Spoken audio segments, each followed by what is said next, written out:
Pick up a shovel almost anywhere in the world and dig down about 10 to 15 feet. Go ahead, try it in San Francisco, in London, in Moscow, in Istanbul. What you'll find will stop you cold. Buildings, streets, entire ground floors of structures that were clearly built to be entered from what's now buried deep underground. Windows that now sit below your feet. Doorways that open into packed earth. First floors that have somehow become basements, and above it all, covering everything like a brown blanket. Mud. Lots and lots of mud. This isn't some isolated mystery. It's everywhere. In Seattle, 19th century storefronts sit buried beneath the modern sidewalk, accessible now only through underground tours. In Rome, ancient streets rest 30 feet below the current city level. In Samarkand, medieval buildings poke out of the ground like half-submerged ships. The official explanation: gradual accumulation over centuries, dust, debris, the slow build-up of human habitation. But here's the thing that keeps people up at night. The mud came fast, too fast. If you're listening to this to fall asleep, perfect. That's exactly why I make these. So maybe subscribe and drop a comment telling me where you are and what time it is right now. I check them all, and it's wild. Tokyo at dawn, Toronto at midnight, all these different moments happening at once.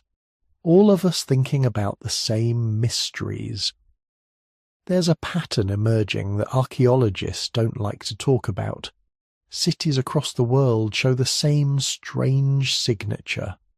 A layer of mud, sometimes mixed with sand or clay, sitting between historical periods like someone hit the pause button on civilization. Buildings that were clearly occupied one day, and then suddenly filled with sediment. Not gradually, not over centuries, but rapidly enough that people left everything behind. Furniture, tools, personal items, all preserved in the mud like some kind of geological time capsule. You know that feeling when you notice something's off, but you can't quite put your finger on it. That's what researchers felt for decades looking at these sites. In St. Petersburg, Baroque palaces have their ground floors buried under 15 feet of earth.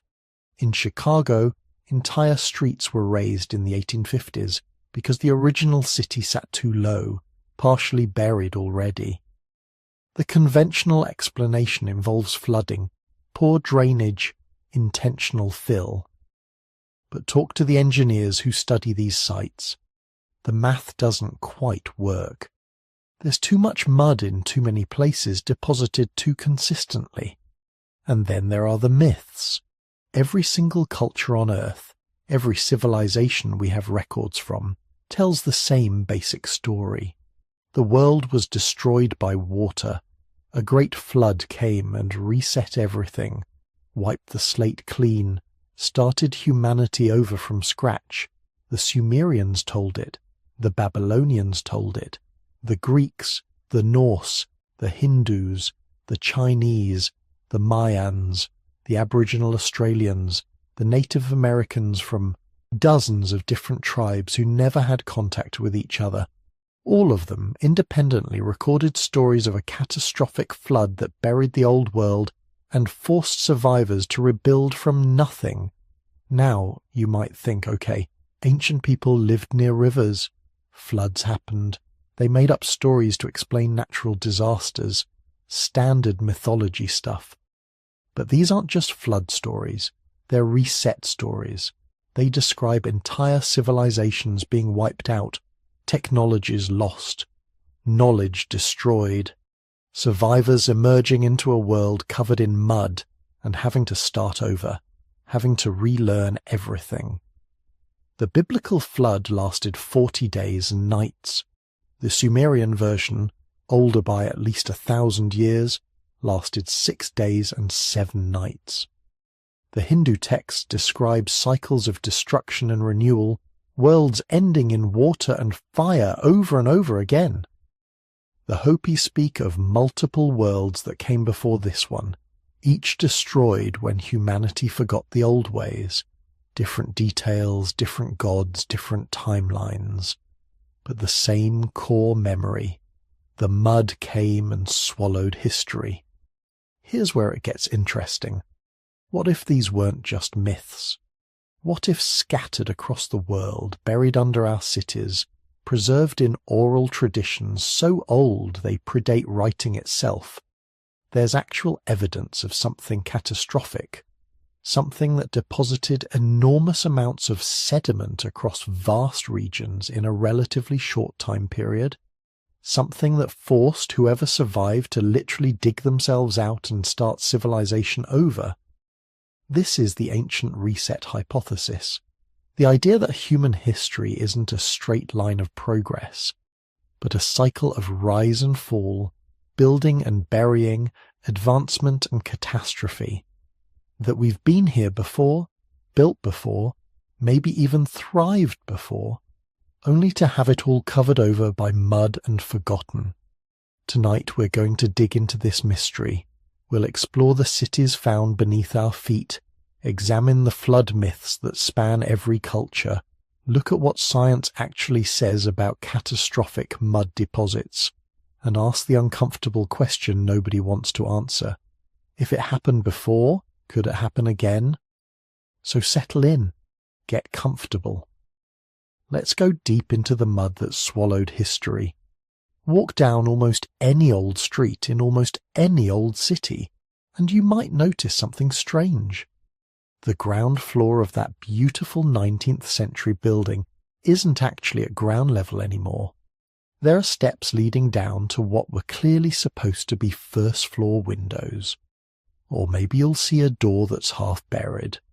The top of the door frame now sitting at sidewalk level, the bottom disappearing into the earth. If you're paying attention, if you really look at the architecture around you, you'll start seeing this pattern everywhere. Buildings that have been swallowed by the ground itself. This is where the mud flood mystery begins. Not with ancient myths or catastrophic theories, but with a simple, observable fact. Cities around the world are sitting on top of older versions of themselves, and the question that haunts researchers who notice this pattern is deceptively simple. How did so much earth accumulate so quickly in so many places? Let's start with the most dramatic examples, because there's no point being subtle about this. In San Francisco, during construction projects throughout the 19th and 20th centuries, workers kept finding something unexpected. Ships, not small boats or fishing vessels, but massive sailing ships, buried beneath city streets, sometimes 20 or 30 feet below the current surface level. These weren't shipwrecks that had sunk in the harbour and been covered gradually over centuries. These were functioning ships that had been abandoned during the gold rush, deliberately filled with sand and debris, and then somehow ended up deep underground in what seemed like an impossibly short time. The conventional explanation is straightforward. During the 1850s, as San Francisco exploded from a sleepy settlement into a booming city, developers were desperate for usable land. The harbour was full of ships abandoned by crews who had fled to the goldfields. So the developers did what seemed practical at the time. They filled in the ships, covered them with earth and construction debris, and built on top of them. Over the next few decades, more fill was added to expand the city into the bay. Streets were raised, buildings were constructed on top of the fill, and gradually, layer by layer, those ships were buried deeper and deeper. That makes sense, right? Deliberate human engineering explains everything, except for one nagging detail. The ships aren't buried under 50 or 100 years' worth of gradual accumulation. They're buried under layers that seem to have appeared much more rapidly than conventional development patterns would suggest.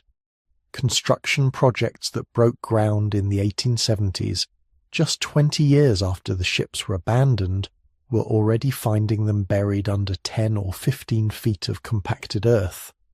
That's a lot of material to accumulate in 2 decades, even in a rapidly developing city. But San Francisco isn't unique. Travel north to Seattle, and you'll find something even more bizarre. An entire underground city. Not ancient ruins from some lost civilization, but 19th century storefronts, sidewalks and streets, all buried beneath the modern city. You can take tours of this subterranean world, walking through passageways that used to be above ground, looking up at what were once first-floor windows, now suspended in darkness beneath Seattle's current street level. The official story is well documented. In 1889, a massive fire destroyed much of Seattle's downtown. The city decided to rebuild at a higher elevation to solve persistent flooding problems. As new buildings went up, the streets were gradually raised, sometimes by as much as 22 feet. For years, the city existed at 2 levels, simultaneously. New sidewalks and streets at the higher elevation, old storefronts and businesses at the original level. Eventually, the lower level was abandoned and buried completely, creating the underground city that tourists visit today. Again, perfectly logical. Deliberate urban planning explains the buried city, except that the amount of fill material required to raise entire neighborhoods by 20 feet is staggering. Where did it all come from? The regrading projects moved earth from nearby hills, but the sheer volume involved, accomplished in just a few decades of the late 1800s, represents an engineering effort that seems almost implausible for the technology and labor force available at the time. And here's where the mystery deepens. Because Seattle and San Francisco aren't isolated cases. This pattern of buried lower levels appears in cities across the globe, often with remarkably similar characteristics. Walk through the old parts of London, and you'll find Georgian and Victorian buildings with basement windows that sit at street level, suggesting the ground floor was once higher. The city has an entire system of underground rivers and tunnels built at what was clearly a different elevation than the current surface. In Paris, construction of the metro system revealed layers of earlier cities beneath the modern streets. Not medieval ruins, though those exist too, but relatively recent buildings from the 18th and 19th centuries, partially buried and forgotten. Rome, built famously on 7 hills, has multiple layers of history stacked on top of each other. But even the relatively recent layers, structures from just a few hundred years ago, are often found several feet below current street level. Cross the Atlantic to North America, and the pattern continues. In Charleston, South Carolina, historic buildings have basement windows at ground level. In Galveston, Texas, the entire city was razed after a devastating flood, but the amount of fill required and the speed of the work seemed disproportionate to the engineering capabilities of the early 1900s. In Boston, the Back Bay neighborhood was built on filled marshland, and like San Francisco, workers kept finding evidence of the old surface much deeper than expected. What's particularly striking is the consistency.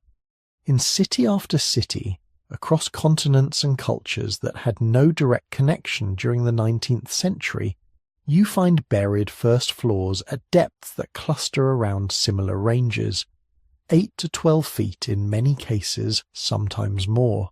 It's as if something caused a global rise in ground level during a relatively narrow window of time. Now, before we dive too deep into alternative theories, let's acknowledge the mainstream explanation, because it's important and it's mostly correct. Cities have been burying their pasts since cities existed. It's not mysterious at all. When buildings burn down or collapse, the debris doesn't get carted away completely. It gets spread around, compacted, built on top of. Streets get paved over existing surfaces, raising the level incrementally. Flooding deposits sediment, Wind brings dust and dirt that accumulates over decades and centuries. This process, called urban stratification, is well understood by archaeologists. Ancient cities like Troy have multiple distinct layers representing different periods of habitation, each built on the ruins of what came before. The same thing happens in modern cities, just faster because of the pace of development and the volume of construction debris generated. Add to this deliberate regrading projects. During the 19th century, many cities undertook massive engineering efforts to improve sanitation, reduce flooding, and create more usable land. These projects involved moving truly staggering amounts of earth. Seattle's regrading is well documented, but it wasn't unique. San Francisco, Boston, Chicago, and numerous other cities conducted similar work. In each case, hills were leveled, valleys were filled, and street levels were raised, sometimes dramatically. So the conventional explanation is clear. Urban development, fire debris, deliberate regrading, and the natural accumulation of sediment over time account for buried lower levels. Mystery solved, right? Except that some researchers who have looked carefully at the timeline and the physical evidence aren't entirely satisfied. First, there's the question of speed. Yes, cities can raise their streets and bury old structures, but the conventional explanation requires enormous amounts of fill material to have been moved in relatively short periods. Seattle's regrading moved millions of cubic yards of earth, but it took decades and was one of the largest such projects in American history. Yet smaller cities without documented regrading projects of similar scale show similar patterns of buried first floors. Where did their fill come from? Second, there's the consistency problem. If burial was purely the result of local development and natural accumulation, you'd expect significant variation between cities based on their specific histories. A city that experienced a major fire might have more debris accumulation. A city built on a floodplain might have more sediment deposits. A city with aggressive development might have more construction fill. Yet the depths of burial often cluster around similar ranges regardless of these local factors. Buildings in London, Paris, Moscow, Boston, and San Francisco are buried to surprisingly similar depths, even though their development histories were quite different. Third, and this is where it gets really interesting, there's the sediment itself. In many cases, the material burying the lower levels isn't just construction debris or broken bricks, it's mud. Fine-grained sediment that looks more like it was deposited by water than accumulated through urban development. Some buildings show distinct layers, almost like geological strata, suggesting periodic episodes of rapid deposition rather than gradual accumulation. This is what led some researchers to propose the mud flood hypothesis. The idea is deceptively simple. What if, during the 19th century, something happened that caused rapid accumulation of sediment in cities around the world? Not a gradual process over centuries, but a relatively sudden event or series of events that buried lower levels quickly enough that was easier to build on top than to excavate. Now, mainstream historians and geologists have strong objections to this theory, and we need to take them seriously. There's no evidence in historical records of a global mudflood during the 1800s. We have extensive documentation from this period. Newspapers, government records, personal letters and diaries. A catastrophic mudflood that buried cities would have been noticed and recorded. Yet the historical record shows only localized floods, fires, and the deliberate regrading projects that conventional explanation relies on. Moreover, geological evidence doesn't support a sudden global depositional event. Core samples from cities show gradual accumulation consistent with normal urban development, not the signature of catastrophic flooding. The sediment layers can be dated using various techniques, and they consistently show accumulation over decades and centuries, not sudden deposition. But here's what keeps the mystery alive: the disconnect between what the physical evidence seems to show and what the historical record documents. Walk through old city centres, and the buried buildings look like they were swallowed by the earth suddenly and completely. They don't look like they were gradually covered over generations. The architectural details, the careful stonework, the ornate entrances, they're all still there, just underground, as if the builders never anticipated they'd be buried at all. And then there are the anomalies. Buildings where the burial seems to predate any documented regrading or development. Structures where the amount of fill required exceeds what local records suggest was available. Cities where residents in the 19th century themselves noted and remarked on the strange phenomenon of sinking buildings as if the earth was rising around them rather than the structures settling into it. Perhaps most intriguingly, there are the connections to those ancient flood myths we talked about in the previous section. Many cultures have legends not just of one great flood, but of periodic resets, times when the earth was covered with mud and civilization had to rebuild. Native American traditions speak of mud covering the old world. Asian legends describe epochs ending in burial and rebirth. European folklore contains stories of cities swallowed by the earth, only to be rediscovered centuries later. Could these be cultural memories of actual events? Not a single global catastrophe, but a pattern of localized mudflows, floods, and rapid sedimentation that affected different regions at different times throughout history? Events significant enough to leave physical traces but localized enough that no single global record captured them all? The mainstream view is that we're seeing pattern recognition where none exists. Humans are excellent at finding connections, even when they're coincidental. Cities bury their pasts. That's what cities do. The fact that they do it in similar ways is just a reflection of similar urban development processes, not evidence of a coordinated global phenomenon. But walk down those half-buried streets. Look at those basement windows at sidewalk level.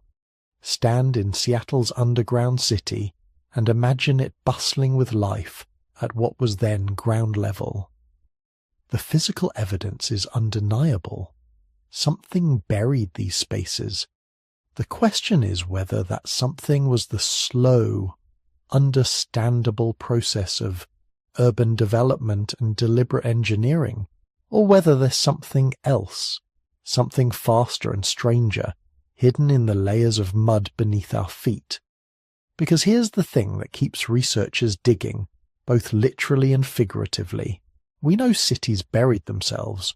The question is whether they buried themselves quickly enough, comprehensively enough, and consistently enough to account for what we see today, or whether the physical evidence hints at processes we don't fully understand, events that happened too fast or too recently to fit comfortably into our understanding of urban history.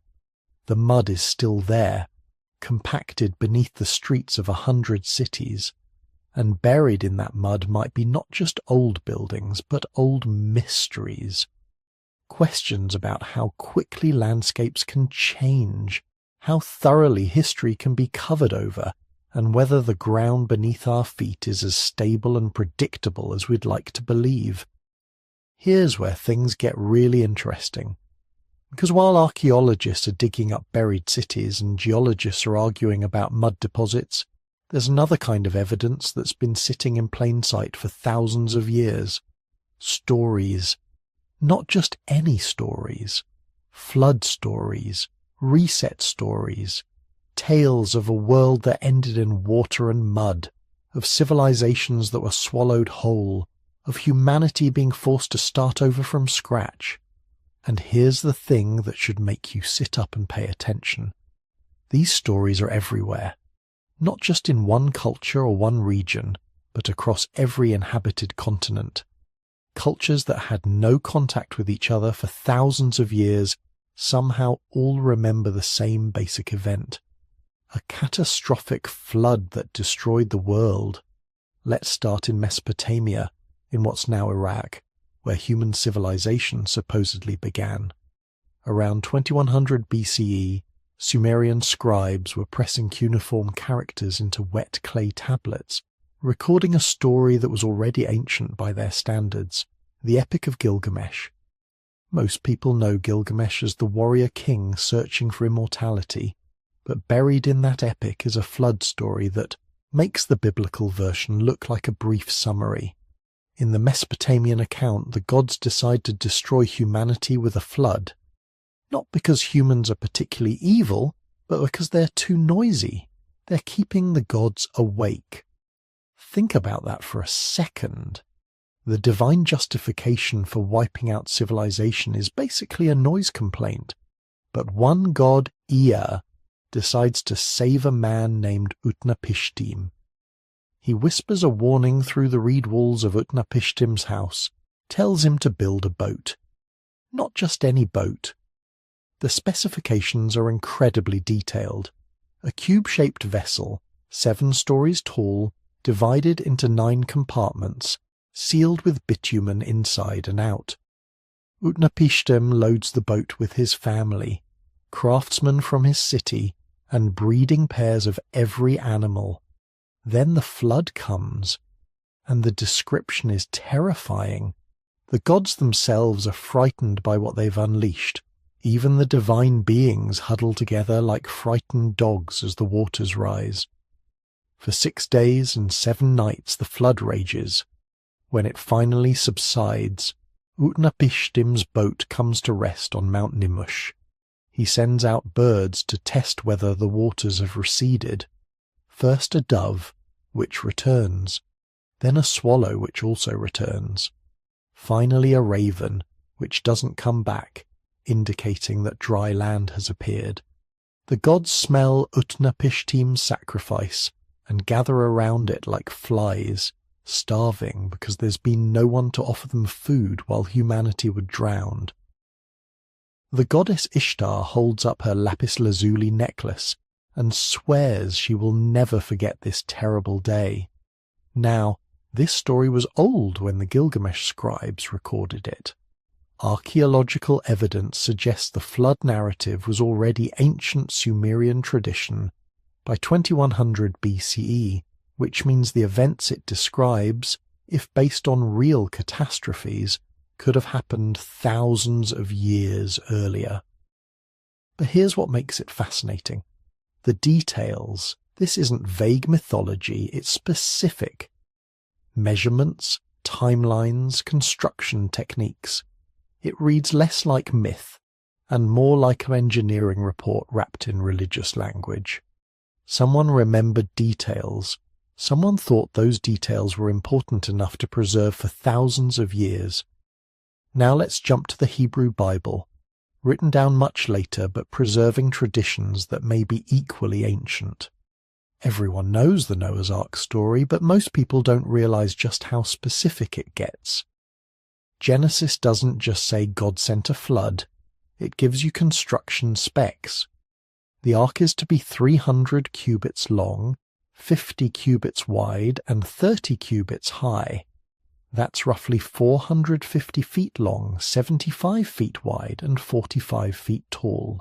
Massive, but according to modern naval engineering, entirely seaworthy. 3 decks, rooms, a window, a door in the side, coated inside and out with pitch to make it waterproof. Noah gets 7 days warning. He loads up his family and the animals. Then the floodgates of heaven open, and the fountains of the deep burst forth. That phrase, fountains of the deep, has always been fascinating. It doesn't just describe rain. It describes water coming from below, from the earth itself, like something geological, not just meteorological. The flood lasts 40 days and 40 nights of rain, but the waters don't recede for 150 days.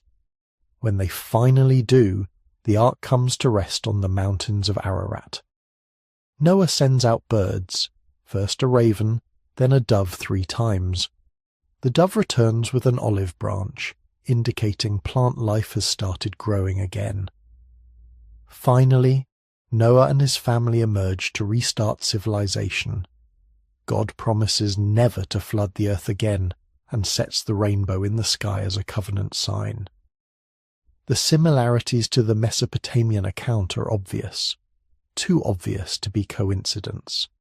Either one culture borrowed from the other, which is possible since the Hebrews were exiled to Babylon, or both are preserving memories of the same real event, modified through thousands of years of retelling. But here's where it gets wild. These aren't the only flood stories, not even close. Let's go to India. The Hindu texts preserve their own version in the Matsya Purana and the Satapatha Brahmana.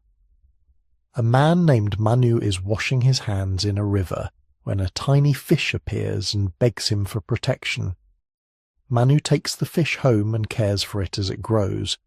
Eventually the fish becomes enormous and reveals itself as Matsya, an avatar of the god Vishnu.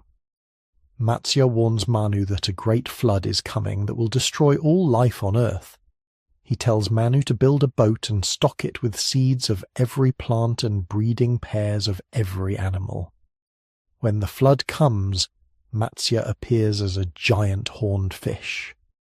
Manu ties his boat to Matsya's horn, and the fish tows them through the raging waters until they reach the highest mountain peak. There, Manu waits for the waters to recede. When they do, he performs a sacrifice and eventually repopulates the earth. The text specifically says Manu becomes the progenitor of the new human race. Everyone alive today is descended from this flood survivor. Notice the pattern? Divine warning, chosen survivor, detailed preparation, complete destruction, new beginning, different culture, same basic narrative structure. Now let's head to ancient Greece. The Greeks had their own flood story featuring Deucalion, son of Prometheus. Zeus decides that the Bronze Age of humanity has become too violent and corrupt. He's going to reset everything. But Prometheus warns his son, build a chest, stock it with food, seal yourself and your wife Pyrrha inside. For 9 days and 9 nights, Zeus floods the world. All of humanity drowns, all the cities are submerged. When the waters finally recede, Deucalion's chest comes to rest on Mount Parnassus. He and Pyrrha emerge as the only survivors. They make a sacrifice to Zeus, who tells them through an oracle to throw the bones of their mother behind them. They figure out this means stones from the earth. As they throw stones over their shoulders, the rocks transform into people. The stones Deucalion throws become men. The stones Pyrrha throws become women. Humanity is literally rebuilt from the earth itself. Different continent, different god, same story structure. But wait, there's more. Cross the Pacific to the Americas, where indigenous cultures had been developing in complete isolation from Eurasia for at least 15,000 years. No contact, no cultural exchange, and yet they have flood stories too. The Hopi people of the American Southwest describe multiple worlds that humanity has inhabited. Each world ends in catastrophe when humans become corrupt. The first world ended in fire. The second world froze. But the third world ended in flood. According to Hopi tradition, the people who still followed the spiritual path were warned. They went inside hollow reeds and sealed themselves in as the waters rose. They floated on the flood for a long time before the waters receded, and they could emerge to populate the fourth world, the one we live in now, move south to the Aztecs. Their mythology describes multiple ages of creation, each ending in catastrophe. The fourth sun, as they called it, ended when the sky goddess sent so much rain that the world flooded. The sky itself fell. All of humanity drowned except for one man and one woman who hid inside a hollow log. When the waters receded, they emerged, but they had to repopulate the earth and reinvent civilization from nothing. Further south, the Inca preserved stories of a great flood sent by the creator god Viracocha to punish humanity. Only one man and one woman survived by climbing to the top of the highest mountain. From them, all the peoples of the Andes descended. 3 different American civilizations separated by thousands of miles and hundreds of years. No contact with each other, and certainly no contact with Mesopotamia, India, or Greece. Yet they all remember the same event: a world-destroying flood, divine punishment, a handful of survivors, a reset. Now, let's go to China. Chinese mythology preserves what might be the most detailed flood account outside of Mesopotamia. During the reign of Emperor Yao, traditionally dated to around 2300 BCE, a catastrophic flood devastated the land. The waters rose so high they threatened heaven itself. They destroyed crops, submerged cities, and killed countless people. Emperor Yao appointed a man named Gun to control the flood. Gun tried for 9 years, building dams and dikes, but the waters kept rising. He failed completely. Finally, Gun's son Yu took over. Yu didn't just try to contain the flood. He dredged channels and created waterways to drain the excess water.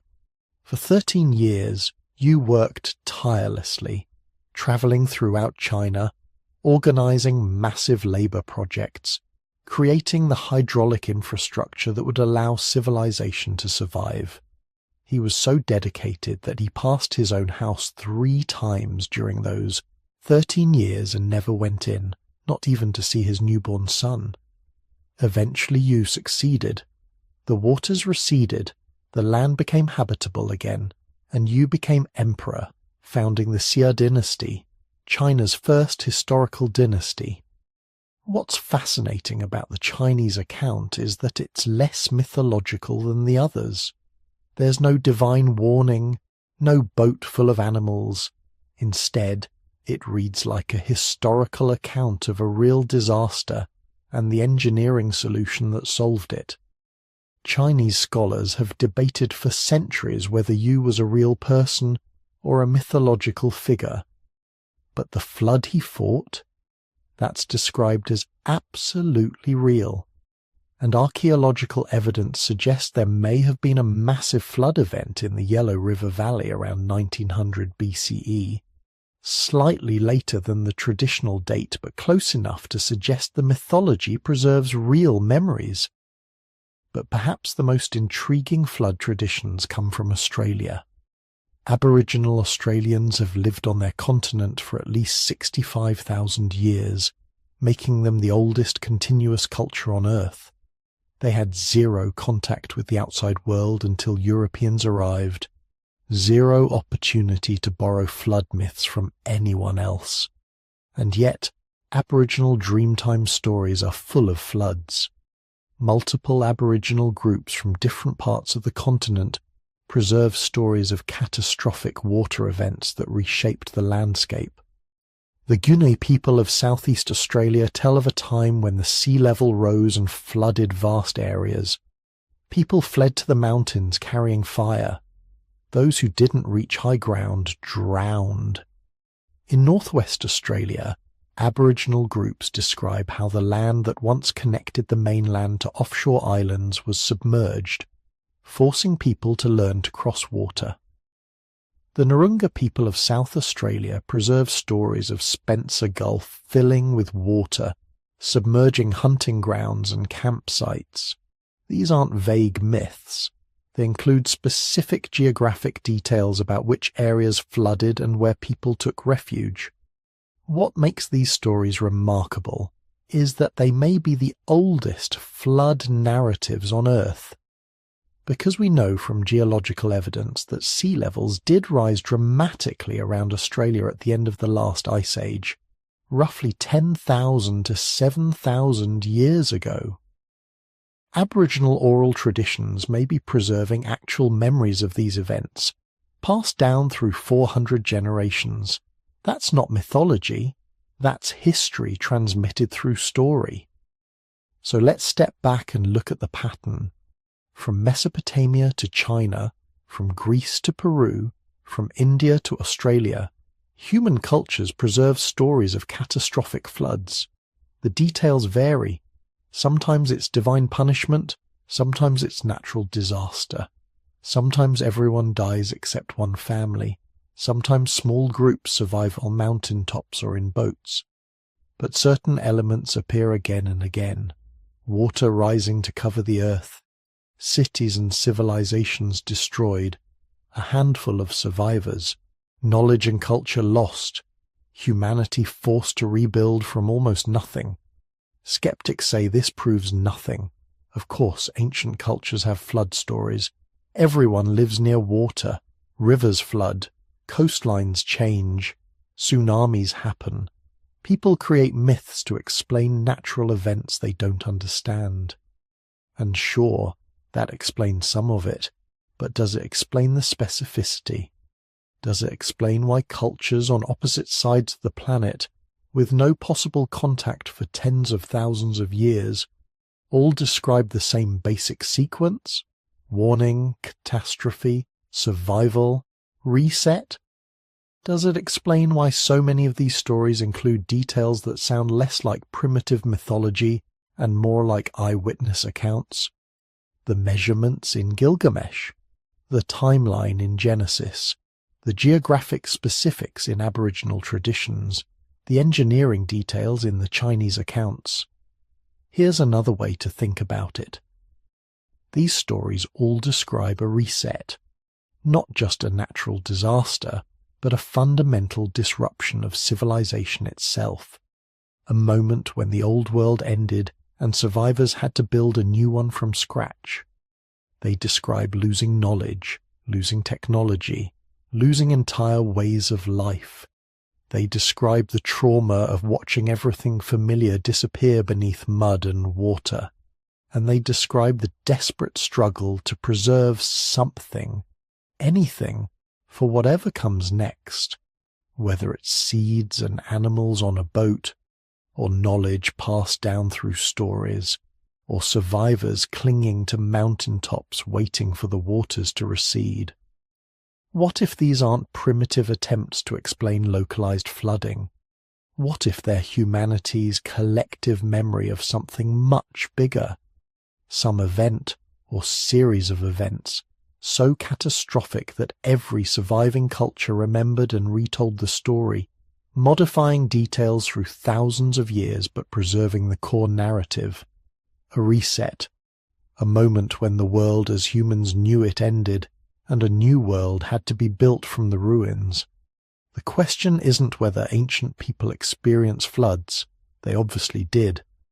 The question is whether they experienced something big enough, traumatic enough, civilization-ending enough to embed itself in the collective memory of our entire species. Something that would justify preserving these stories for hundreds of generations.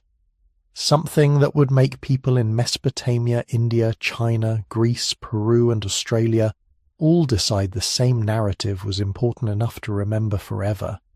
Because if that's what these stories are, if they're not mythology but memory, then we need to take them seriously. Not as literal accounts, obviously. Details get distorted over thousands of years, but as evidence that something happened, something that reset human civilization, something that buried the old world in mud and water and forced survivors to start over. And if it happened before, the uncomfortable question becomes, could it happen again? But before we go there, we need to look at what the actual physical evidence tells us, because ancient stories are compelling, but science deals in facts. So what do geology, archaeology and climate science say about these universal flood myths? That's where things get really complicated. So here's where we stop dealing in myths and legends and start asking the hard question. Did something actually happen? Not metaphorically, not symbolically, but physically, geologically, catastrophically. Did the Earth experience some kind of reset event that could explain all these flood stories, all these tales of mud-swallowing civilizations, all these memories of the world ending and beginning again? The answer is yes, but it's complicated, because what really happened wasn't one event. It was a cascade of catastrophes, a series of planetary-scale disasters that unfolded over thousands of years at the end of the last ice age.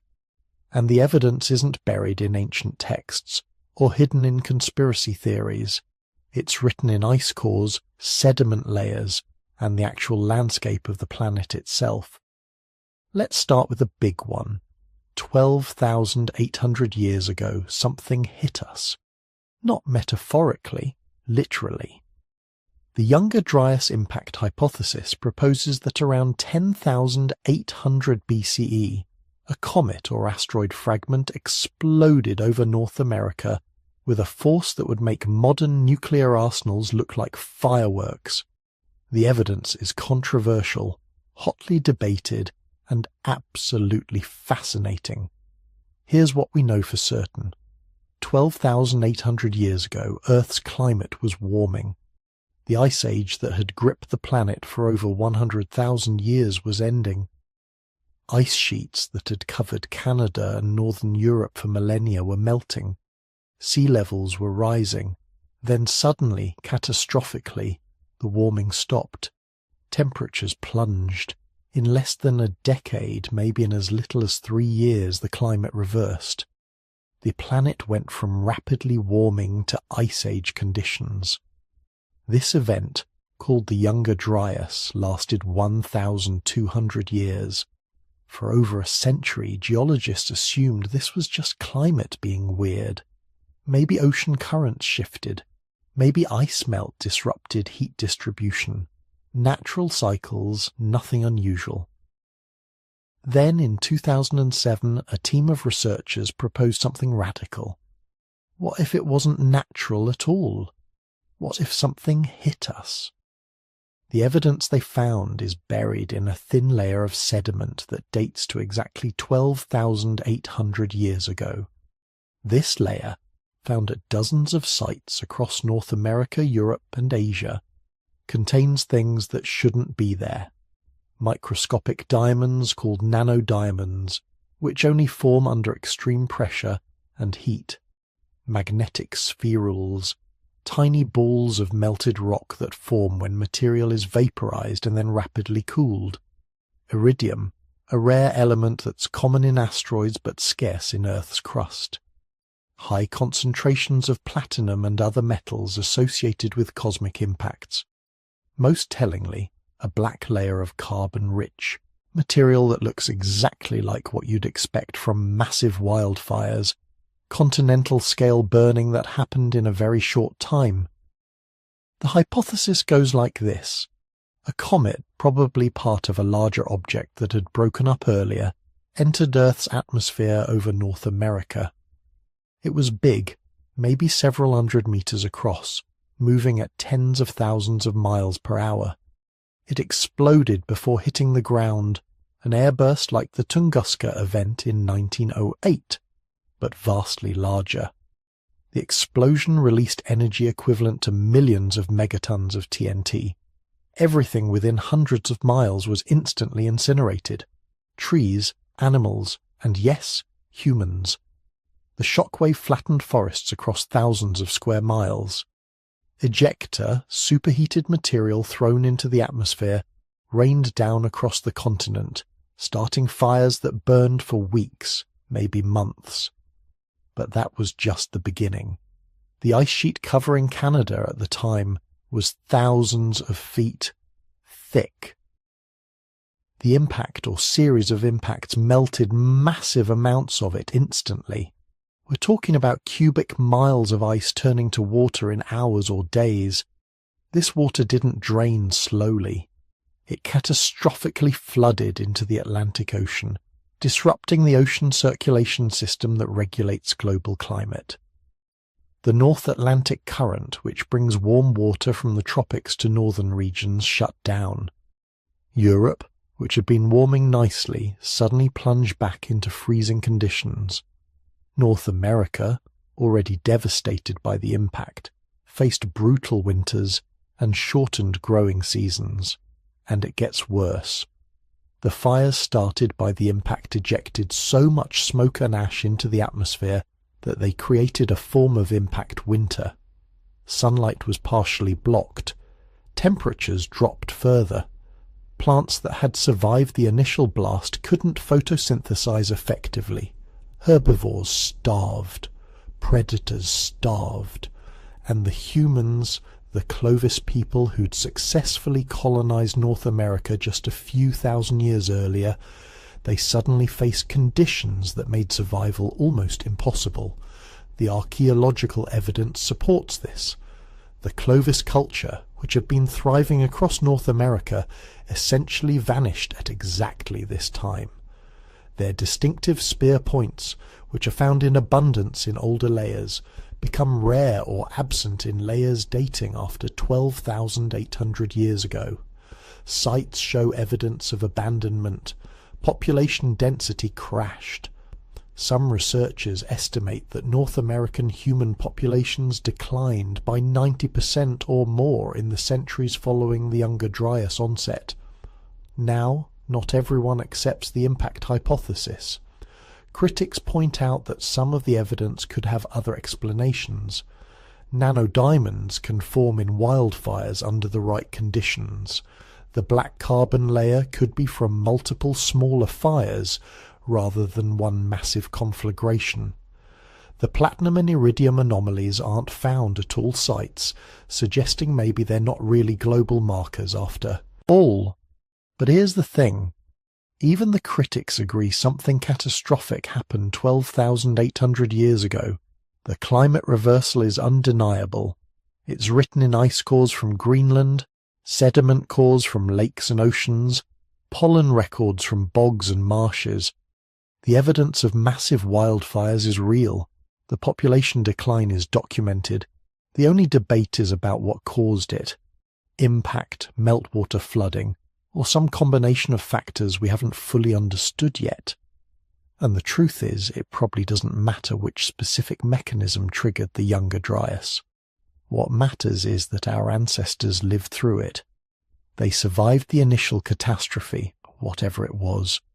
Then they endured 1,200 years of brutal climate conditions, shortened growing seasons, unreliable resources, and they remembered. They told stories about fire falling from the sky, about floods that swallowed the world, about the time when everything changed. Those stories, passed down through hundreds of generations, became the flood myths we still know today. But the Younger Dryas was just one piece of a much larger catastrophic puzzle. Because while it was the most dramatic event, it wasn't the only one. The entire period from about 15,000 to 7,000 years ago was marked by repeated disasters, climate shifts, and landscape transformations that would have seemed apocalyptic to anyone living through them. Consider the meltwater pulse events. As the Ice Age ended, the massive ice sheets covering North America and Europe didn't melt gradually. They melted in pulses, catastrophic releases of water that raised global sea levels by dozens of feet in just a few decades or even years. Meltwater Pulse 1A, which occurred around 14,600 years ago, raised sea levels by 50 to 80 feet in less than 500 years. That's more than a foot per decade. Imagine living on a coast during this period. Every generation, the ocean would be noticeably higher. Fishing villages would have to relocate repeatedly. River deltas would transform as rising seas pushed salt water inland. islands would shrink and disappear. But the really terrifying part is that the melting probably wasn't steady. Evidence from sediment cores suggests the sea level rise happened in surges. One year things would be normal. The next year tides would be noticeably higher. Within a decade, coastal areas that had been dry land for generations would be underwater. Communities would wake up to find their territories shrinking, their resources disappearing beneath the waves. Meltwater pulse 1b around 11,500 years ago did it again. Another 50 feet of sea level rise in a few centuries. Then smaller pulses continued for thousands of years. By 7,000 years ago, when sea levels finally stabilized, the ocean had risen over 400 feet from its Ice Age minimum. Entire coastal plains, millions of square miles, of territory that had been inhabited for thousands of years, were gone, drowned beneath hundreds of feet of water. Think about what that means for human populations, some of the best land on the planet, the most productive territories, the places where resources were most abundant, were the coastal plains and river valleys that are now underwater. These would have been prime real estate for Ice Age humans, warmer than inland areas, rich in marine resources, access to rivers for fresh water and transportation. This is where you'd expect to find the highest population densities and the most advanced cultures, and it's all gone. Not destroyed or buried under mud, but literally beneath hundreds of feet of ocean. If there were cities, monuments, or technological achievements in these regions, we'll probably never find them. They're not just lost to history, they're geologically inaccessible.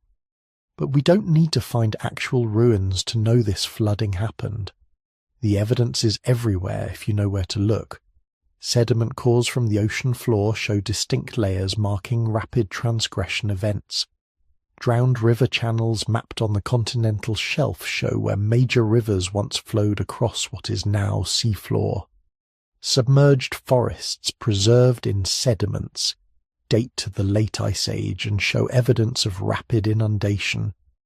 Most tellingly, the flood stories themselves. Every coastal culture on Earth has flood myths, not just minor local flooding, but world-ending deluges that transform the landscape and force survivors to start over. These stories are most detailed and dramatic in regions that were most affected by sea level rise. The Persian Gulf region, which was entirely dry land during the Ice Age and became ocean during the meltwater pulse events.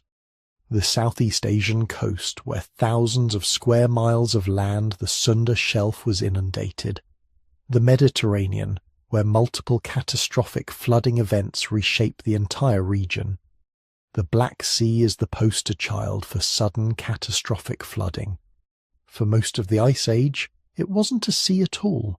It was a freshwater lake, isolated from the Mediterranean by a land bridge at the Bosporus Strait.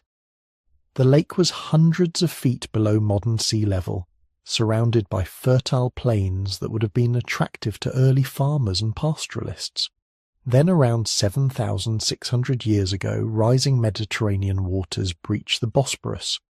What happened next was like something from a disaster movie. Seawater began pouring into the Black Sea basin. Not gradually, not as a trickle, as a waterfall.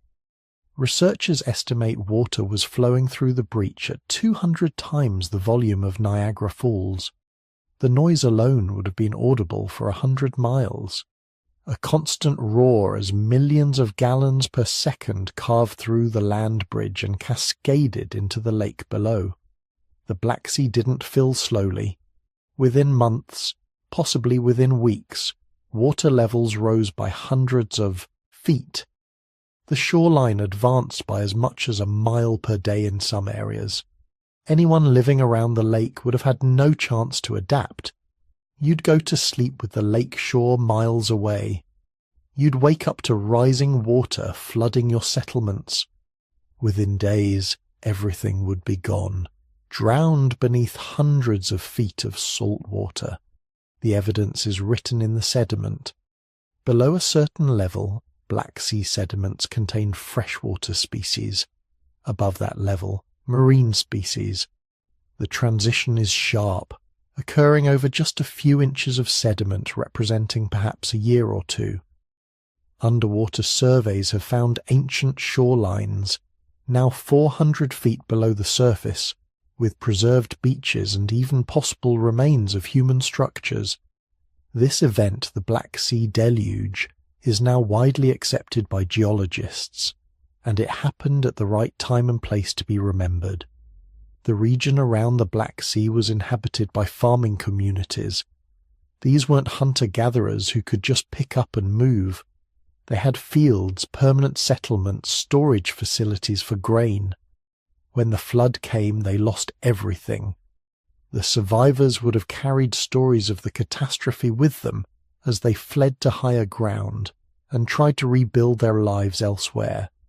Some researchers think this is the origin of the Noah's Ark story, a real flood, localized to the Black Sea region but absolutely catastrophic for anyone living there, preserved in cultural memory and eventually incorporated into religious traditions.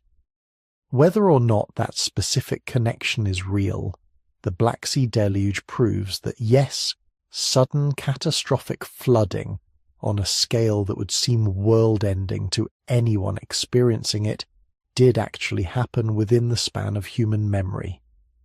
And the Black Sea wasn't unique. Similar deluge events happened around the world. The English Channel was created around 450,000 years ago, when a land bridge between Britain and France was breached by a catastrophic mega-flood.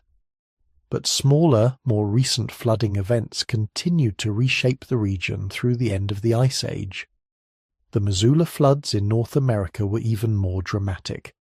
During the late Ice Age, an ice dam in what is now Montana created a massive lake, Glacial Lake Missoula, containing more water than Lake Erie and Lake Ontario combined. Around 15,000 years ago, the ice dam failed. Not gradually, catastrophically. The entire lake emptied in less than 48 hours. 500 cubic miles of water, moving at up to 80 miles per hour, swept across eastern Washington, scouring the landscape down to bedrock, carrying house-sized boulders hundreds of miles, creating the channeled scablands that still mark the region today. The floodwaters were so deep they temporarily backed up the Columbia River, creating massive lakes that would exist for days before draining. And this didn't happen once. Evidence shows the ice dam reformed and failed repeatedly, maybe 40 times or more over a period of 2,000 years. Every few decades or centuries, the landscape would be reshaped by catastrophic flooding. Any human populations in the region would have had to adapt to periodic world-ending floods that could arrive with little warning and destroy everything in their path. Similar megafloods happened in Siberia when ice-dammed lakes failed there, in Central Asia, in Northern Europe. The late Ice Age wasn't a time of gradual, peaceful change. It was punctuated by repeated catastrophes, each one potentially world-ending for anyone in the wrong place at the wrong time. Then there are the tsunamis. Not modern tsunamis caused by earthquakes, though those have caused their own catastrophes throughout history. We're talking about mega-tsunamis triggered by underwater landslides as the continental shelves adjusted to rising sea levels and deglaciation. The Storegga slide around 8,200 years ago sent a massive tsunami across the North Atlantic. An underwater landslide off the coast of Norway, triggered by melting ice and sediment instability, displaced cubic miles of material. The resulting wave was 60 feet high when it hit the Shetland Islands, 20 feet high along the Norwegian coast, 10 feet high on the eastern coast of Scotland. It would have destroyed coastal settlements throughout the region, drowning thousands of people and permanently altering the coastline. Sediment cores from the North Sea show the tsunami deposit, a distinctive layer of marine sand in what should be coastal marsh sediments. It appears across hundreds of miles of coastline, marking the extent of the inundation. Similar tsunami deposits have been found on coasts around the world, evidence of ancient waves that reshaped shorelines and obliterated coastal populations. All of this, the impacts, the meltwater pulses, the deluge events, the megafloods, the tsunamis, happened within a relatively short span of time at the end of the Pleistocene. From about 15,000 to 7,000 years ago, the Earth was in convulsion. Climate was shifting rapidly. Landscapes were being transformed. Sea levels were rising catastrophically. And humans were living through all of it, adapting, surviving, but also suffering and dying in numbers we can barely comprehend. This brings us to one of the great debates in geology: catastrophism versus uniformitarianism. For most of the 20th century, uniformitarianism was the dominant paradigm, the idea that geological processes have always operated at roughly the same rates they do today. Mountains rise slowly, rivers erode gradually, changes accumulate over millions of years. Catastrophes were rare, localized, and not particularly important for understanding Earth's history. But the evidence from the end of the Ice Age has forced a rethinking. Yes, most of the time geology is gradual, but periodically catastrophes do happen. Impacts, megafloods, rapid climate shifts. These events are rare on geological timescales, but they're common enough on human timescales that every few thousand years something world-changing occurs. The truth is probably somewhere in the middle. The planet operates mostly through slow, steady processes, but those processes are punctuated by catastrophes, and during periods of rapid change like deglaciation, the catastrophes come more frequently. The end of the Ice Age wasn't normal. It was a time when catastrophic events that might normally happen once every 100,000 years were happening every few thousand years or even more frequently. Our ancestors lived through the catastrophes. They survived the impacts, endured the floods, adapted to the climate shifts. And they remembered. They told story about the time the world ended, about mud and water swallowing civilizations, about survivors starting over in a transformed landscape. Those stories, passed down through hundreds of generations, became the reset myths we still tell today. But here's what's really important. The catastrophes didn't just destroy, they also created. The flooding that drowned coastal plains also created new river deltas and fertile floodplains inland. The climate shifts that devastated some regions made others more habitable. The population disruptions that destroyed some societies created opportunities for new ones to emerge. Catastrophe and renewal, destruction and creation, reset and rebirth. That's the real pattern. Not a single world-ending event, but a cycle of catastrophes and recoveries that has been repeating throughout human history. We're not the first civilization to face planetary-scale disasters. We won't be the last, but we are the first with the scientific tools to understand what happened, learn from it, and maybe, just maybe, prepare for what's coming next. But here's where the story gets really interesting. What if all these flood myths, all this buried mud, all these stories of catastrophic resets aren't just about natural disasters? What if they're memories of something else? Evidence of civilizations that existed before, advanced societies that were wiped out, forcing humanity to start over from scratch. Let's talk about Göbekli Tepe, because nothing should prepare you for what Göbekli Tepe represents. In 1994, a Kurdish shepherd named Savak Yildiz noticed some unusual stones sticking out of the ground on a hillside in southeastern Turkey. Archaeologists investigated. What they found rewrote everything we thought we knew about human civilization.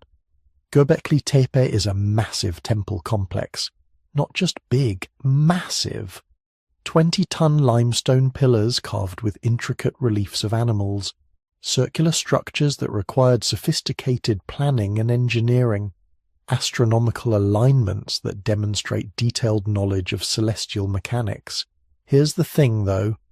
It's 11,600 years old, built around 9,600 BC, thousands of years before agriculture, before pottery, before metalworking, before any of the technologies we thought were necessary prerequisites for complex construction projects.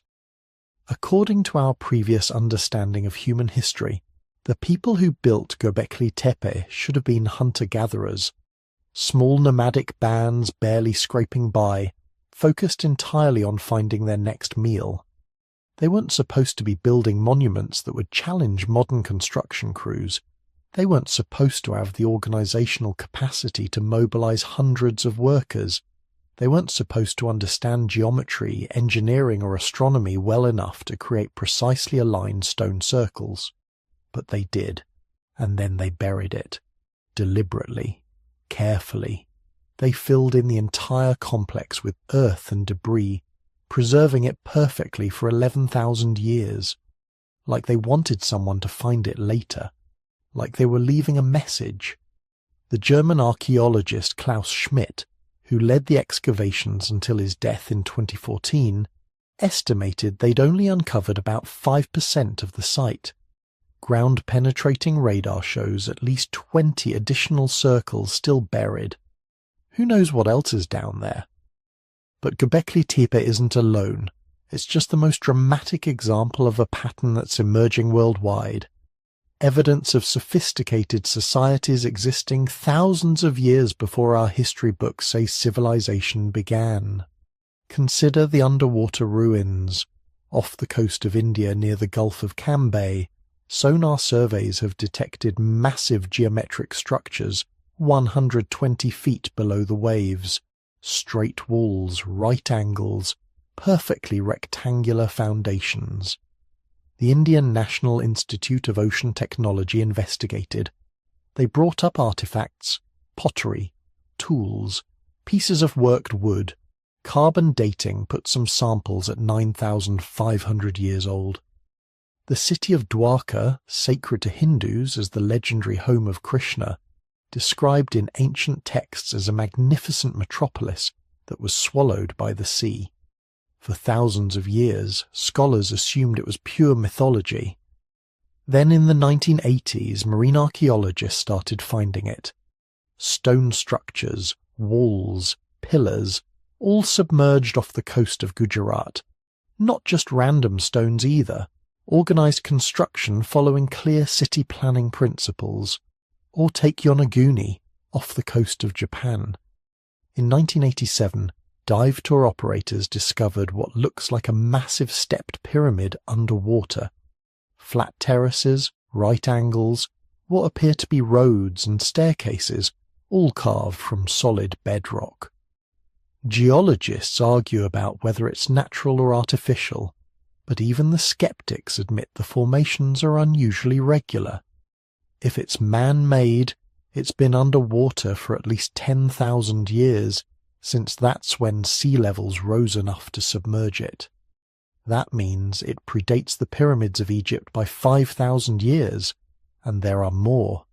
Underwater structures off Cuba that sonar suggests might be an entire city at 2,000 feet depth, submerged ruins off the coast of Greece, Malta, the Bahamas, all in locations that were above water during the last ice age, all suggesting the existence of coastal civilizations that vanished when the ice melted and sea levels rose by 400 feet. But here's what really makes you wonder.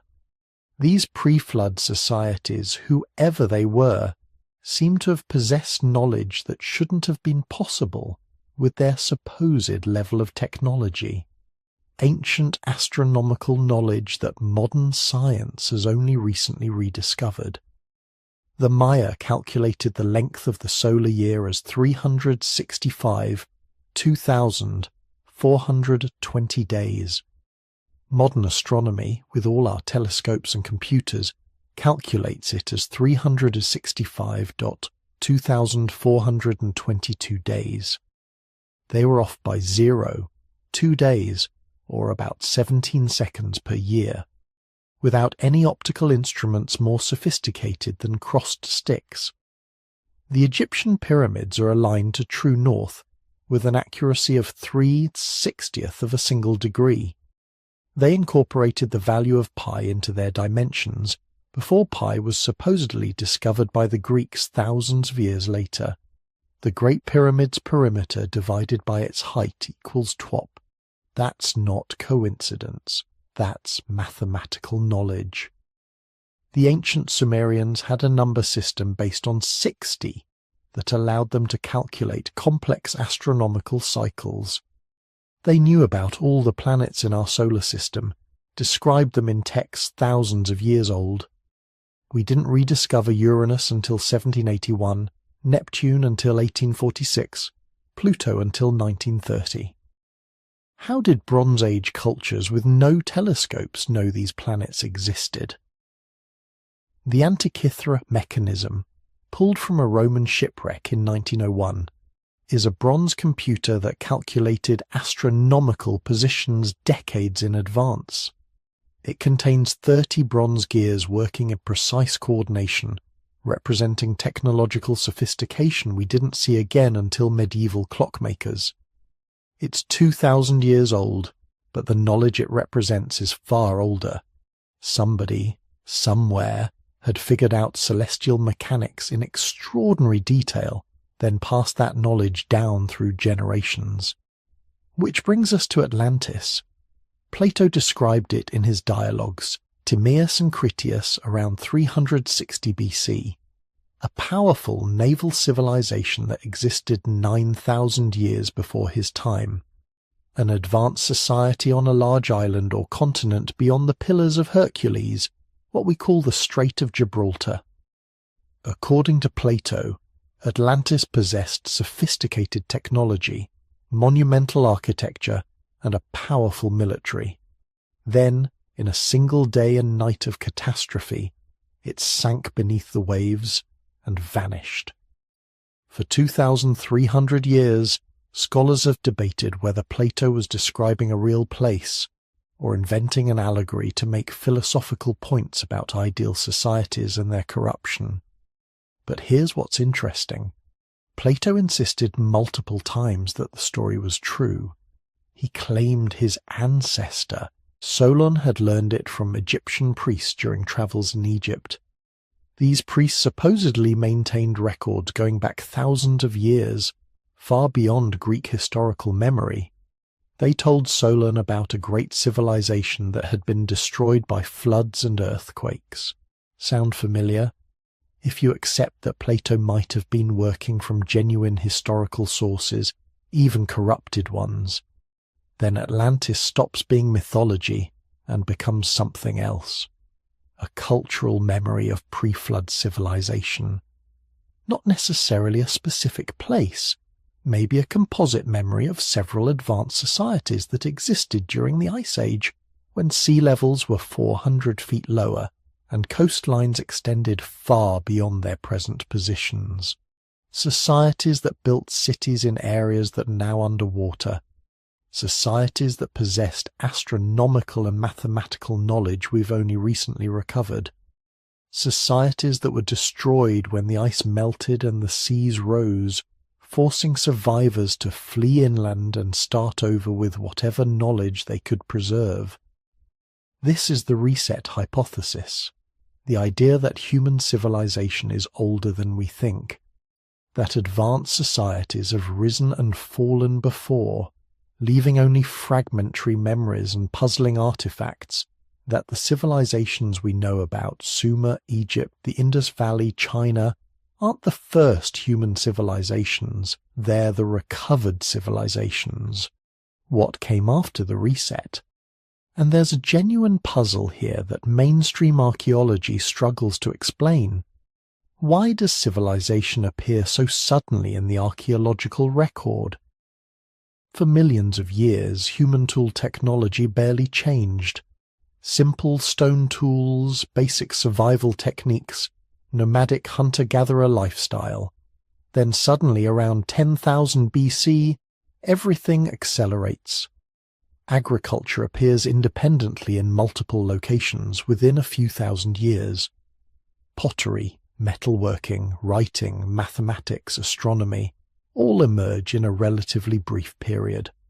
Complex societies with specialized labor, trade networks, and monumental architecture spring up across the globe.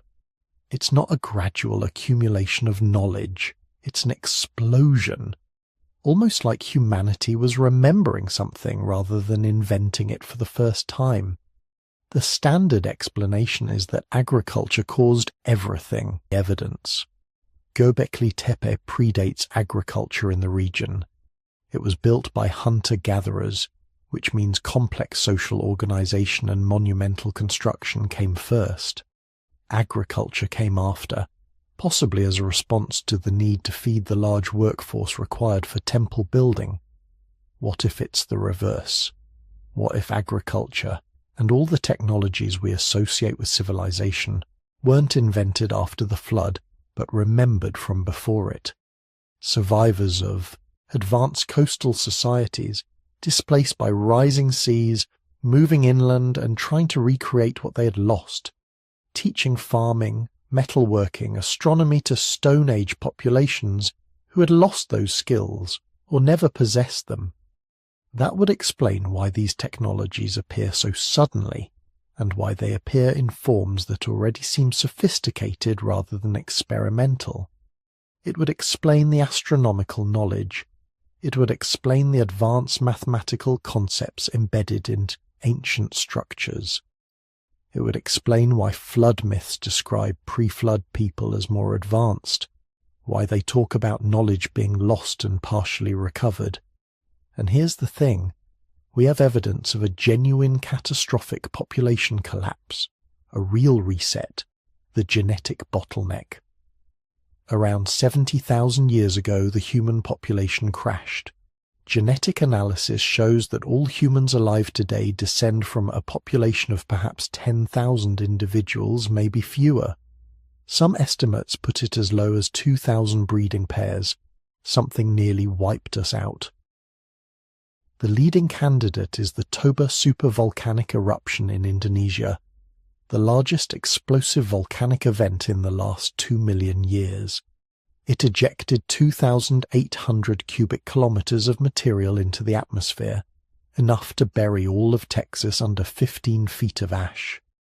The eruption caused a volcanic winter that lasted years, possibly decades. Global temperatures dropped by as much as 15 degrees Celsius. Ecosystems collapsed. Food sources vanished.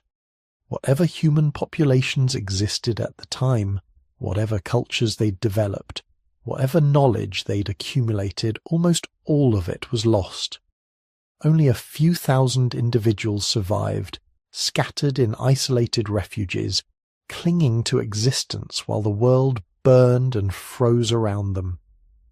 When the volcanic winter finally ended and survivors emerged, they had to rebuild from almost nothing. Most of their cultural knowledge would have been lost. Technologies that required large populations to maintain would have vanished. Complex skills that needed teachers and schools to pass on would have died with their practitioners, but some things might have survived. Oral traditions, stories about what came before, astronomical knowledge encoded in myths and legends, memories of advanced ancestors who built great cities before the catastrophe. These memories would degrade over time, becoming mixed with mythology and supernatural elements, but the core might remain true.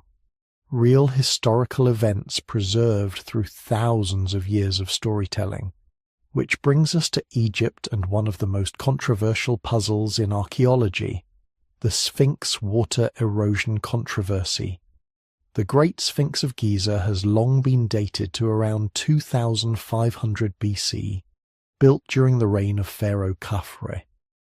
But in the 1970s, geologist Robert Schoch examined the erosion patterns on the Sphinx enclosure and concluded they were caused by rainfall, not wind and sand. The problem? The Giza Plateau hasn't had enough rainfall to cause that level of erosion in over 7,000 years. The region became arid around 5000 BC. If Schoch is right, the Sphinx must be at least 7,000 years old, possibly much older. Carved during a wetter climate period, then later adopted and modified by the dynastic Egyptians who took credit for it. Mainstream Egyptologists reject this interpretation, arguing that the erosion patterns can be explained by other mechanisms, but Schoch isn't alone. Other geologists and geophysicists have examined the evidence and reached similar conclusions. The Sphinx shows evidence of significant water erosion, and if the Sphinx is older than dynastic Egypt, what else might be? The Egyptian civilization appears fully formed in the archaeological record around 3100 BC. Suddenly, there are massive construction projects, sophisticated hieroglyphic writing, advanced mathematics as astronomy, complex religious systems, almost no gradual development. Just boom, complete civilization. Egyptian legends themselves talk about a time before the pharaohs, the Zep Tepi, the first time when gods walked the earth and built the original temples. Mainstream scholars dismiss this as mythology. But what if it's cultural memory?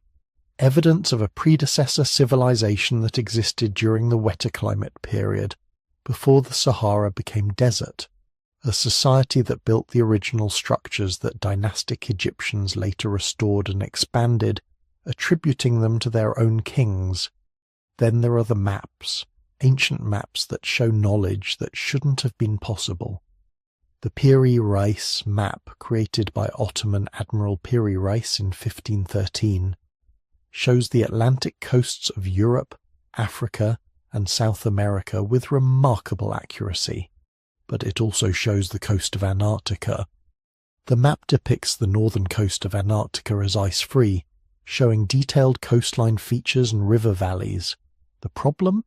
Antarctica has been covered by ice for millions of years. We didn't even know Antarctica existed until 1820. How could a 16th century map show its coastline and show it ice-free? Piri Reis noted on the map that he compiled it from older source maps, some dating back to the time of Alexander the Great. He claimed he was copying ancient knowledge, not conducting original surveys. The Orontius Phineus map from 1531 shows all of Antarctica, centered on the South Pole, with detailed interior features that were hidden under ice until we mapped them with seismic surveys in the 1950s. The Mercator maps from 1569 show Antarctica as an archipelago, separate large islands. Modern surveys using ice-penetrating radar have confirmed that underneath the ice sheet, Antarctica is indeed an archipelago. Without the ice, it would be multiple large islands. The standard explanation is coincidence. Maybe these cartographers were creatively filling in unknown regions, and by pure chance they happen to draw something that resembles the actual geography. But the details are oddly specific. River valleys where seismic data shows bedrock valleys exist under the ice, mountain ranges in the correct locations, coastline features that match modern surveys. If these maps were compiled from older sources, as their creators claimed, then those sources must have been based on surveys conducted when Antarctica was ice-free. That last happened over 6,000 years ago, possibly much longer. Who was sailing to Antarctica 6,000 years ago? Who had the navigational technology and shipbuilding skills to conduct maritime surveys of the polar regions? We're not supposed to have had those capabilities until the age of exploration in the 15th century. But the maps exist. The knowledge they represent is real, which points to one of two conclusions. Either ancient civilizations possessed maritime and cartographic technologies far more advanced than we've given them credit for, or these maps preserve knowledge from an even earlier period, from before the last ice age, when sea levels were lower and different civilizations than the ones we know about dominated the coasts. The reset hypothesis tries to make sense of all these puzzles.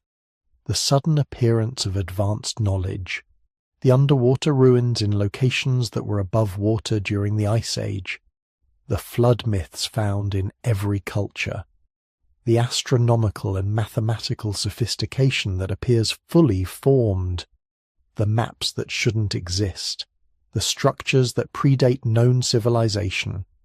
It suggests a simple explanation. Human civilization is older than we think. Advanced societies existed before, probably during the last ice age when geography was completely different. These societies built cities along ice age coastlines that are now underwater. They developed sophisticated knowledge of astronomy, mathematics, and navigation. Then they were destroyed. Maybe by the floods that came when the ice melted.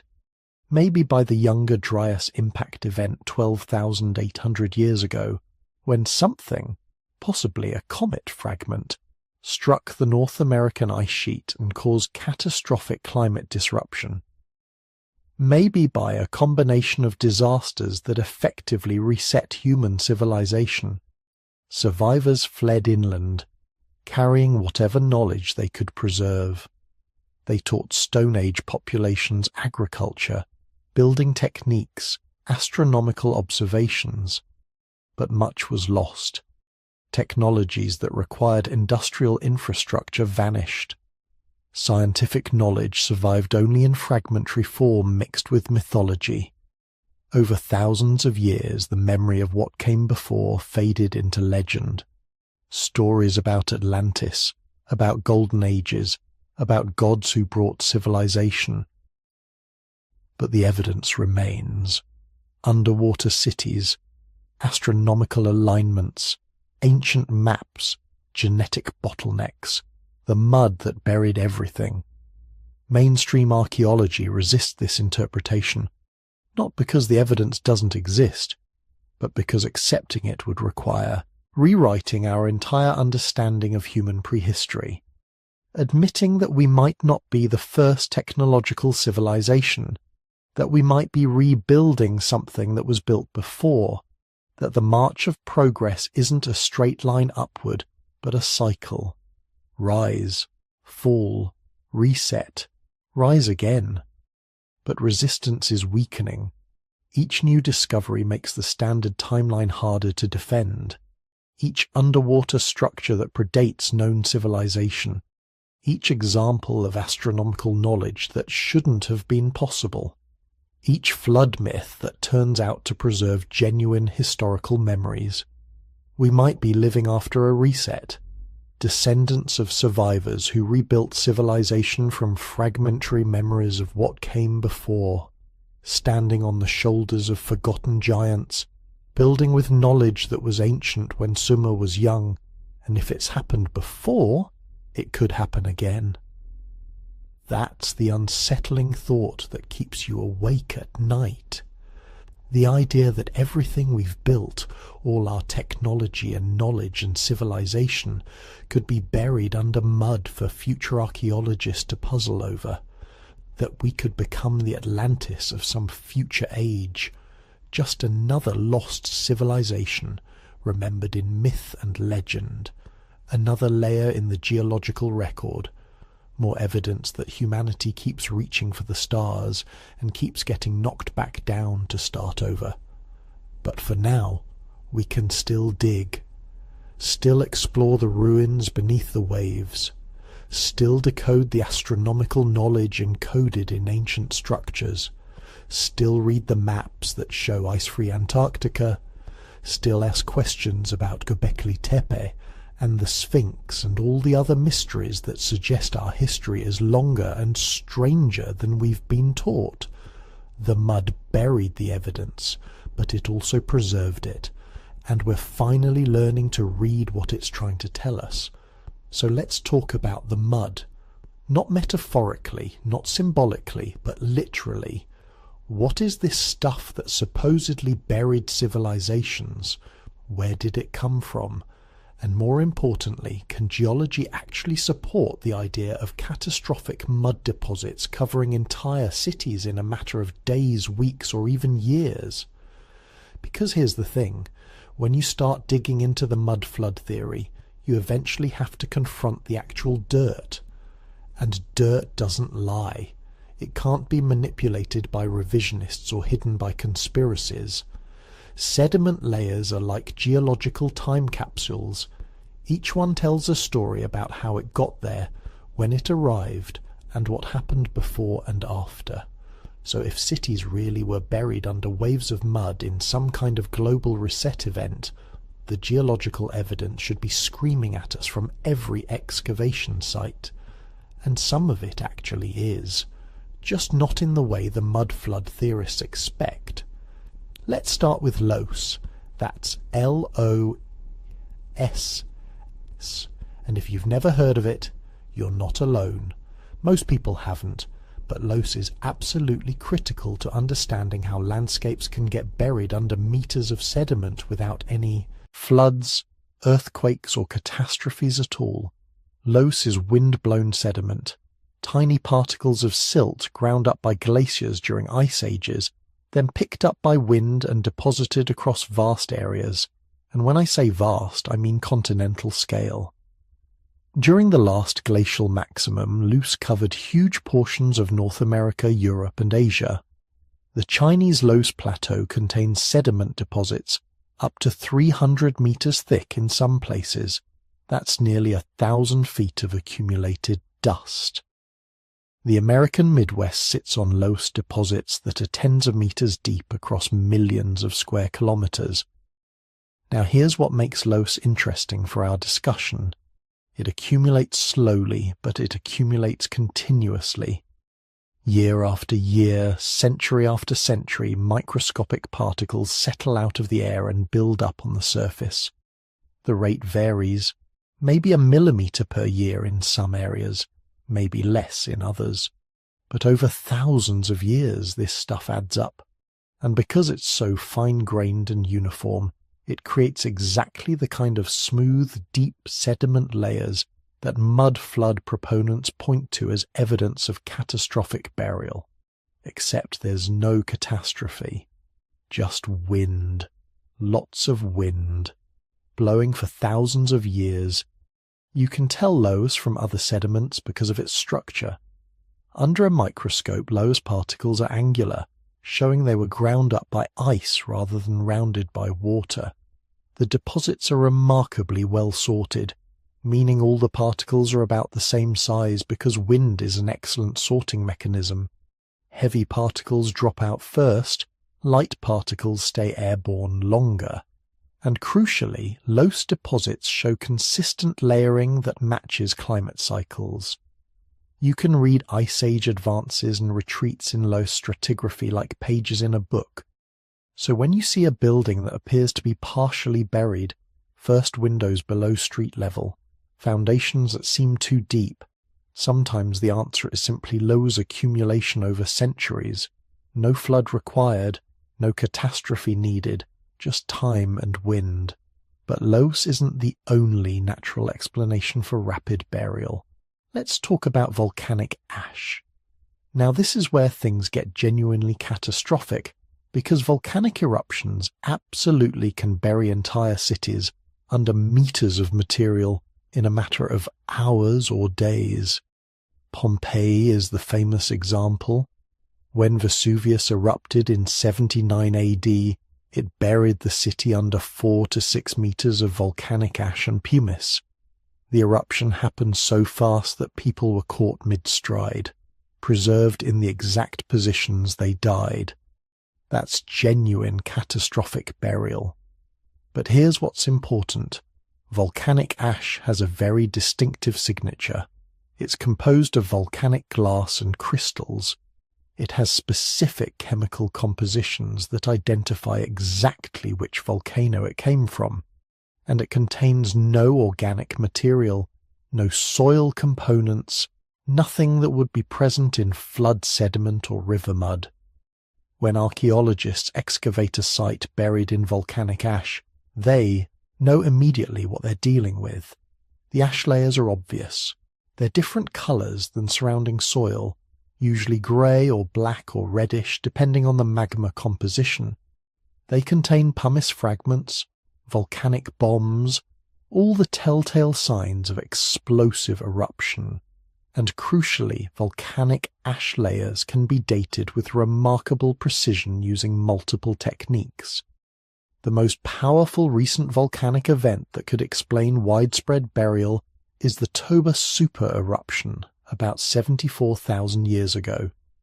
It deposited ash across South and Southeast Asia. In some areas, the ash layer is 6 meters thick. It cooled global temperatures for years, maybe decades. It might have contributed to the genetic bottleneck in human populations we discussed earlier.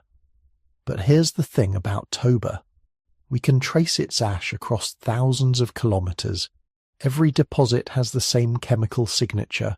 Every layer dates to exactly the same time period. This is what genuine catastrophic volcanic burial looks like, and it looks nothing like the mud deposits in supposedly buried cities. Most of those deposits are soil, organic-rich sediment, river alluvium, the kind of material that accumulates through normal geological processes, not volcanic catastrophe. Then there's liquefaction. And this is where earthquake geology gets really interesting. Liquefaction happens when water-saturated sediment is shaken by seismic waves. The shaking increases pore water pressure until the sediment loses strength and starts behaving like a liquid instead of a solid. Buildings can sink, ground can flow like a thick mud. Structures that were on solid ground suddenly find themselves tilting, sinking, or buried under sediment that flowed in from surrounding areas.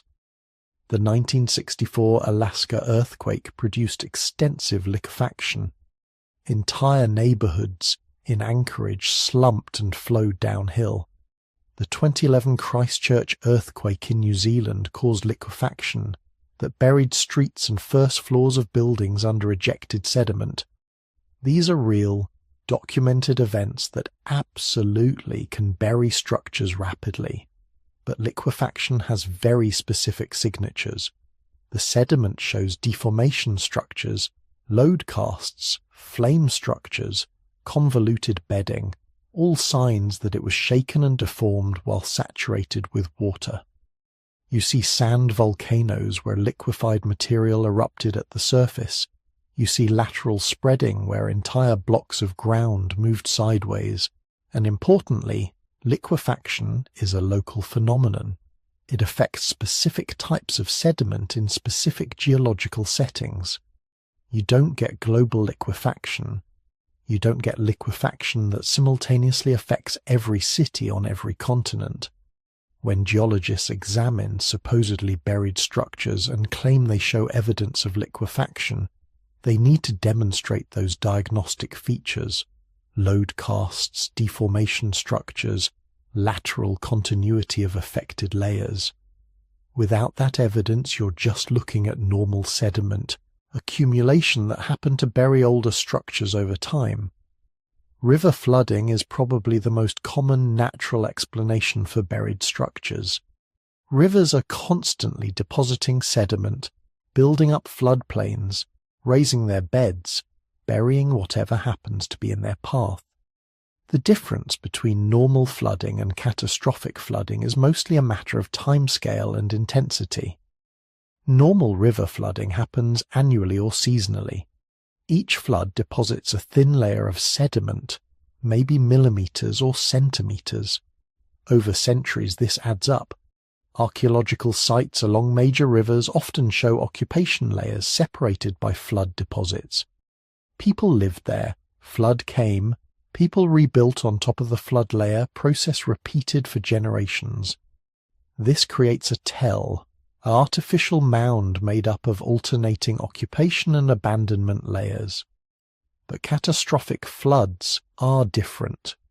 These are the ones that happen when natural dams break, when glacial lakes drain suddenly, when unusual climate conditions create flooding far beyond normal parameters. The Missoula floods at the end of the last ice age are the classic example. A glacial lake in Montana, held back by an ice dam, broke through catastrophically, released a volume of water equivalent to Lake Erie and Lake Ontario combined, flowing across eastern Washington at speeds up to 65 miles per hour. The erosion and deposition from these floods carved the channeled scablands, a landscape so alien that geologists initially couldn't believe water had created it. But here's what's crucial. The Missoula floods left distinctive evidence. Giant current ripples, deposits of boulders the size of houses transported by the floodwaters, scoured bedrock channels, erratic placement of sediments. When geologists look at these deposits, there's no question what created them. The evidence is overwhelming and consistent. If similar catastrophic floods had buried cities globally, we should see similar evidence everywhere. Giant erosion features, massively oversized channels, boulder deposits in places they shouldn't be, sediment compositions indicating transport from distant sources. And we do see some of these features in specific locations related to specific events, but we don't see them globally. We don't see them at the right time periods, and we don't see them associated with most of the supposedly buried structures. What we see instead is normal alluvial deposition, river sediment accumulating gradually over centuries, exactly what you'd expect from cities built on floodplains that continued to flood long after the cities were abandoned. Then there are tsunamis, and tsunami-generated mud waves are genuinely terrifying. When a tsunami comes ashore, it doesn't just bring water, it brings everything the water picks up on its way inland. Sediment, debris, vegetation, parts of buildings, vehicles, whatever the wave can move. The 2004 Indian Ocean tsunami deposited sand layers up to 20 centimeters thick across coastal areas. The 2011 Tohoku tsunami in Japan created sediment deposits that will be visible in the geological record for millennia. Tsunami deposits have distinctive characteristics. They're usually sand layers deposited over soil or vegetation. They show grading, with coarser material at the bottom and finer material at the top, indicating deposition from a single waning flow. They contain marine shells and organisms transported inland. They extend inland as continuous sheets that thin and fine in the landward direction, and they're bracketed by soil layers that can be dated, giving you a precise age for the tsunami event. Geologists can identify ancient tsunami deposits going back thousands of years. The Cascadia subduction zone off the Pacific Northwest has generated massive tsunamis repeatedly over the past few thousand years. Each one left sediment layers that are still visible in coastal marshes. By counting and dating these layers, scientists have reconstructed a timeline of major earthquakes and tsunamis going back 10,000 years. This is rigorous science. When researchers claim a sediment layer is a tsunami deposit, they have to demonstrate all the diagnostic features, the marine signature, the grading, the lateral continuity, the stratigraphic position. You can't just point at a layer of mud and claim tsunami without evidence. And when you look at the mud layers in supposedly buried cities, most of them don't show tsunami characteristics. They show gradual accumulation, soil formation, bioturbation from plant roots and burrowing animals, all signs of normal deposition over extended time periods. But let's dig deeper into the mud itself. Compositional analysis can tell us exactly where sediment came from and how it got there. Modern analytical techniques can identify the source rocks that produced the sediment. They can detect volcanic ash, even when it's mixed with other materials. They can identify marine versus freshwater versus terrestrial signatures. They can even tell you the season when sediment was deposited based on pollen and microscopic organisms. When geologists analyze sediment from archaeological sites, they're not just guessing about origins and depositional mechanisms. They're conducting detailed laboratory analyses that provide hard data about composition, source, transport mechanism, and deposition environment. And here's what those analyses consistently show. The sediment burying most old structures is local.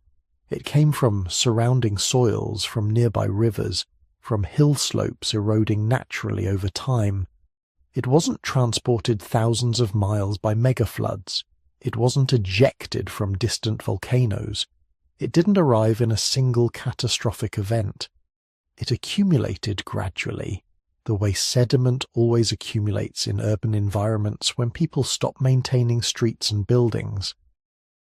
This brings us to the dating controversies, because mudflood proponents often claim that conventional dating techniques are wrong, that the timelines established by mainstream geology are manipulated or mistaken.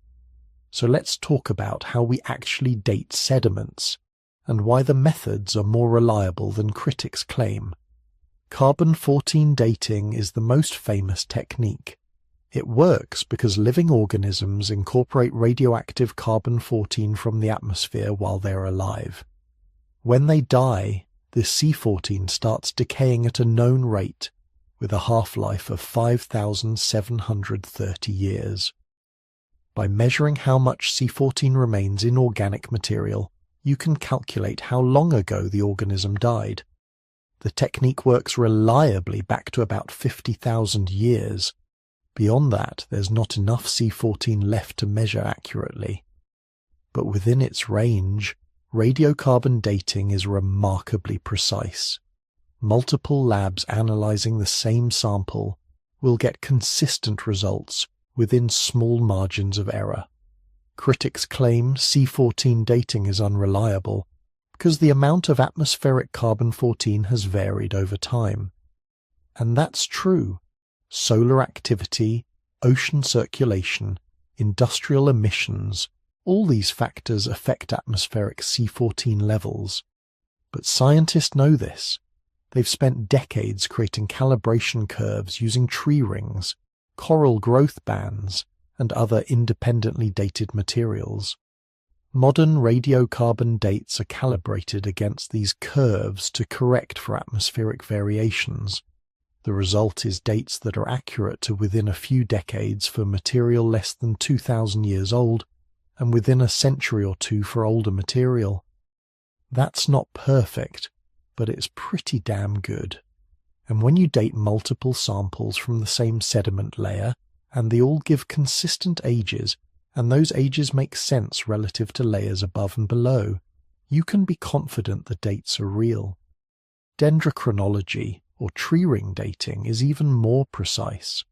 Trees add one growth ring per year, wide rings in good years, narrow rings in bad years. The pattern of wide and narrow rings creates a unique signature for each sequence of years. By matching ring patterns from living trees to older dead trees to ancient preserved wood, scientists have built continuous tree ring chronologies, going back over 12,000 years in some regions.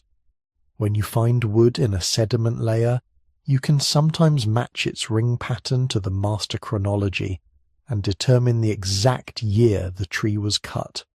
Not approximate, not within a few decades, exact. And tree ring chronologies confirm radiocarbon dating. When you date wood of known age using C14, the radiocarbon date matches the tree ring date after calibration. This cross-verification between independent methods is powerful evidence that both techniques are measuring real time. But alternative theorists still dispute these timelines.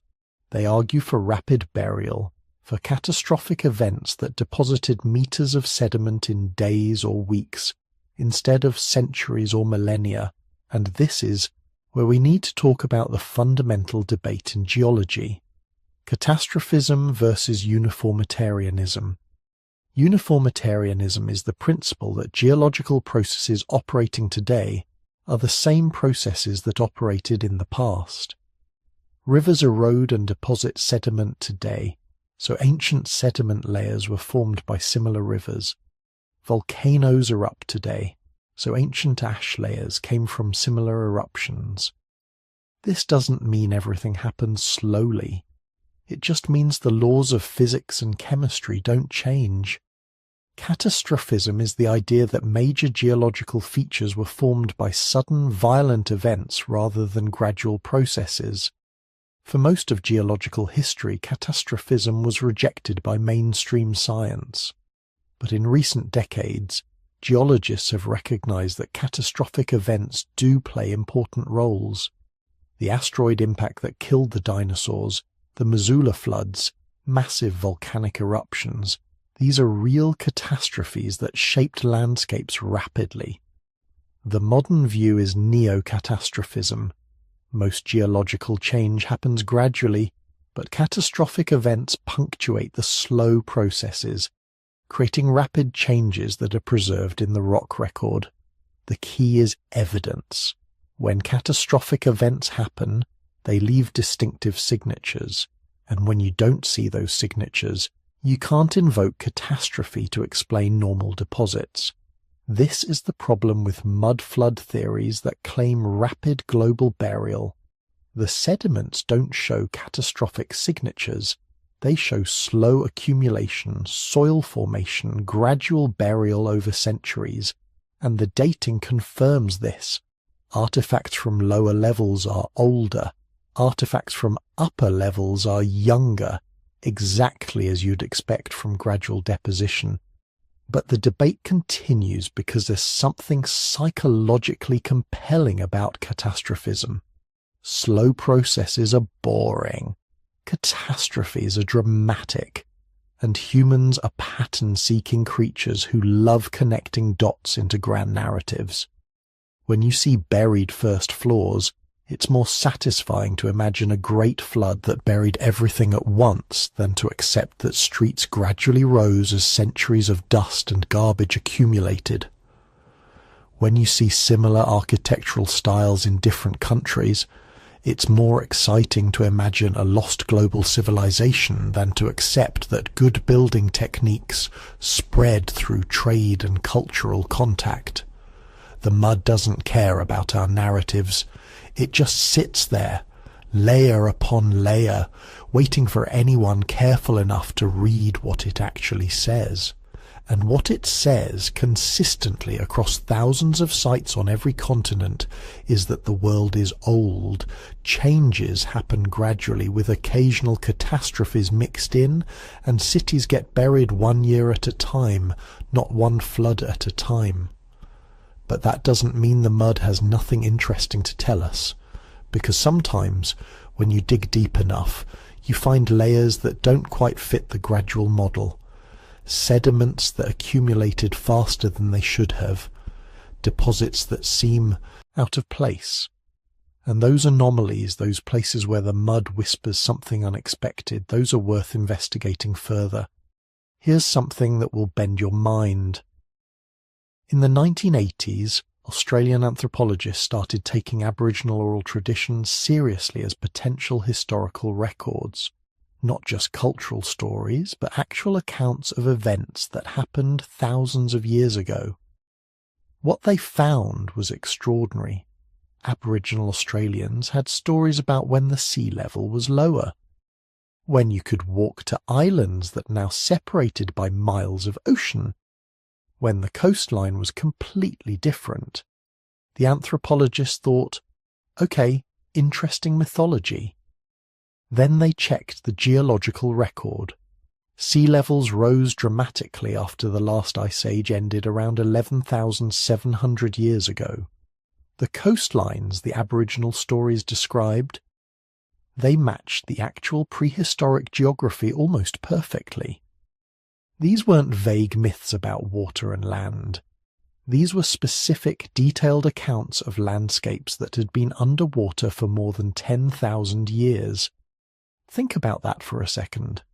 10,000 years. That's 400 generations. That's longer than all of recorded human history. That's twice as old as the pyramids. And somehow, Aboriginal Australians had maintained accurate oral records of what the world looked like before the oceans rose. They remembered islands that disappeared beneath the waves when their ancestors' ancestors' were young. They preserved stories about coastal features that had been submerged since the end of the Pleistocene. This wasn't mythology. This was history transmitted through the most vulnerable possible medium. Human memory and human speech across a time span that should have erased every detail. But it gets better. In the early 2000s, geologist Patrick Nunn started systematically comparing Aboriginal stories to the geological record of sea level change. He found 21 separate Aboriginal traditions from around Australia that described specific geographic features, former coastlines, islands that became hills when the sea rose, bays that used to be river valleys. Then he dated the geological changes these stories described. The average age of the events in these stories? About 13,000 years. Some were as old as 18,000 years. This means Aboriginal Australians had been passing down accurate historical information for nearly 20,000 years. Not in writing, not in monuments, just in stories told from grandparent to grandchild, generation after generation after generation, for 700 generations. Now, if humans can preserve accurate geographical information for 20,000 years through oral tradition, what else might they have preserved? What about catastrophes? What about disasters so devastating that they became seared into collective memory? What about events so traumatic that forgetting them would be literally unthinkable? Because here's what we know about memory and trauma. The bigger the disaster, the more reliably it gets remembered. Ask anyone who lived through a major earthquake or tsunami or hurricane. They remember. They remember in vivid, specific detail. They remember what they were doing, what they heard, what they saw, what they felt, and they tell those stories. They tell them to their children and their grandchildren because the lesson is too important to forget. This happened here. It could happen again. Remember. Now scale that up to a civilization-ending catastrophe. A flood that destroys cities, a rain of fire from the sky, a darkness that covers the earth, mud that buries everything your people built. That's not just memorable. That's the kind of event that becomes the central organizing myth of an entire culture. Every ritual, every tradition, every warning passed down to the next generation traces back to that one moment when the world almost ended, when everything our ancestors built was destroyed, when we had to start over from nothing. This is where the flood myths come from, not from confused primitives trying to explain natural phenomena they didn't understand. From survivors of actual catastrophes trying to warn their descendants about what had happened and what could happen again. The problem is that over thousands of years the stories changed. They had to.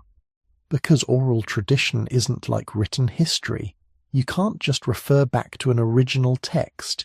Every telling is a new creation, filtered through the understanding and purposes of the teller. So the historical details get wrapped in symbolic language. The specific geography becomes mythological. The actual sequence of events gets rearranged to create a better narrative. But the core memory remains. Something happened, something terrible, and we survived. This is why flood myths from completely isolated cultures share such similar elements. Not because they borrowed from each other, not because there's some universal human archetype, because they're all describing the same event or the same type of event. Real catastrophic floods that really happened. Maybe at different times, maybe in different places, but similar enough in their effects that the stories about them ended up similar too. The waters rose, the old world was destroyed, a few survivors escaped, they landed on a mountain or an island, they started over. That's the template. That's what gets preserved across 10,000 years of oral transmission, even as the specific details shift and transform. But some groups did more than just tell stories. Some groups recognized that certain types of knowledge were too important to trust to casual oral tradition, too important to risk being garbled or lost or misunderstood by people who didn't appreciate their significance. So they created systems for preserving that knowledge in more reliable forms.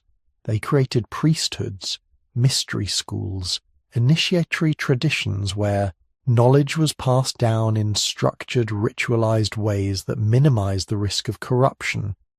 These weren't just religious institutions. They were information preservation systems, libraries without books, universities without buildings, just carefully structured chains of teachers and students, each generation receiving the knowledge from the previous one and passing it on to the next. The ancient Egyptian priesthood is a perfect example. They maintained incredibly precise astronomical observations across thousands of years. They tracked the movements of stars and planets with accuracy that rivals modern measurements. They knew about the precession of the equinoxes, the slow wobble of Earth's axis that causes the positions of stars to shift over thousands of years. This isn't casual stargazing. This is systematic data collection maintained across dozens of generations. Why?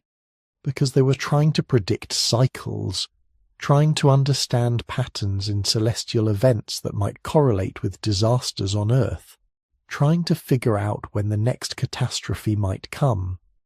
Their calendar system wasn't just for tracking agricultural seasons. It was a sophisticated astronomical computer designed to predict cosmic events that their traditions told them could trigger earthly disasters. The same thing shows up in Mesopotamia, in China, in Mesoamerica. Everywhere you find advanced ancient civilizations, you find astronomical priesthoods obsessively tracking the movements of celestial bodies and encoding that information in calendar systems of extraordinary complexity. They weren't doing this for fun. They were trying to predict the next reset, trying to figure out if there was a pattern, a cycle, a warning sign that would tell them when the next catastrophe was coming. The Maya were particularly obsessed with this. Their long count calendar measured time in enormous cycles of 5,125 years. Their mythology spoke explicitly about previous world ages that had been destroyed by various catastrophes. Fire, flood, wind, jaguars. Each age ended in destruction. Each time the gods had to create the world again. Some scholars think these weren't just abstract religious ideas. They were historical records, accounts of real catastrophic events preserved in mythological language. The Maya weren't predicting the end of the world in 2012 like popular culture claimed. They were marking the end of one cycle and the beginning of another, based on patterns they thought they had detected in the deep past. But the most interesting preservation system was the mystery schools. These were secret societies that required initiates to go through elaborate rituals and tests before receiving access to higher levels of knowledge. The ancient Greek mystery cults, the Egyptian mystery schools, the various initiatory traditions found across the ancient world. Why all the secrecy? Why the elaborate rituals and oaths of silence? because they were protecting dangerous knowledge, information that could be dangerous if misunderstood, information that could be lost if shared too freely with people who wouldn't appreciate its importance. Some researchers think these mystery schools were preserving pre-catastrophe knowledge, technical information about astronomy, geometry, mathematics, even engineering that had survived from civilizations that existed before the last major reset. Knowledge that would have seemed impossibly advanced to people living in the aftermath of catastrophe. Knowledge that needed to be preserved in secret because the larger population wouldn't understand it or believe it or know what to do with it. So they wrapped it in symbolism and ritual. They made it sacred. They restricted access to ensure that only those who had proven themselves worthy would receive it. And they passed it down through initiated lineages for thousands of years. The symbolism in these traditions is remarkably consistent across cultures. There's always a flood or catastrophe, always a destruction of the old world, always a few survivors who preserve the knowledge, always a rebuilding, always a warning that it could happen again.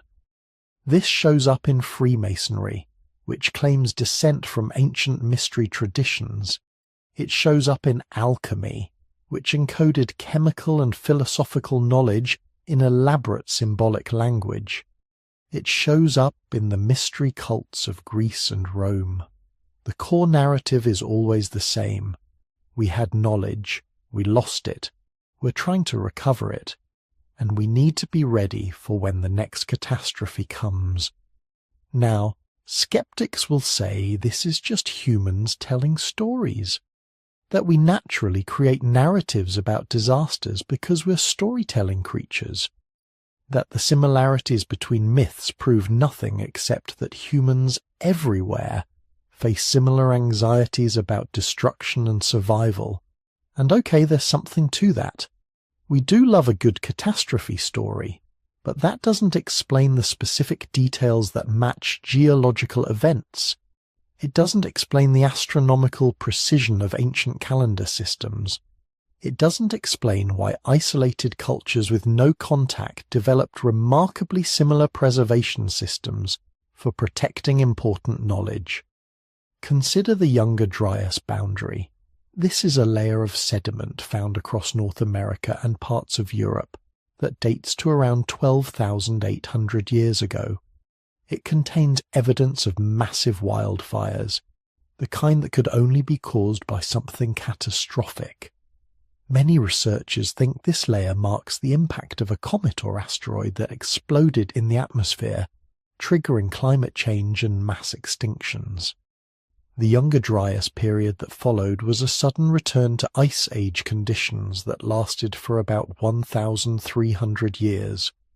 Temperature dropped dramatically, ice sheets advanced again, ecosystems collapsed, and many of the large mammals that had survived the Ice Age went extinct.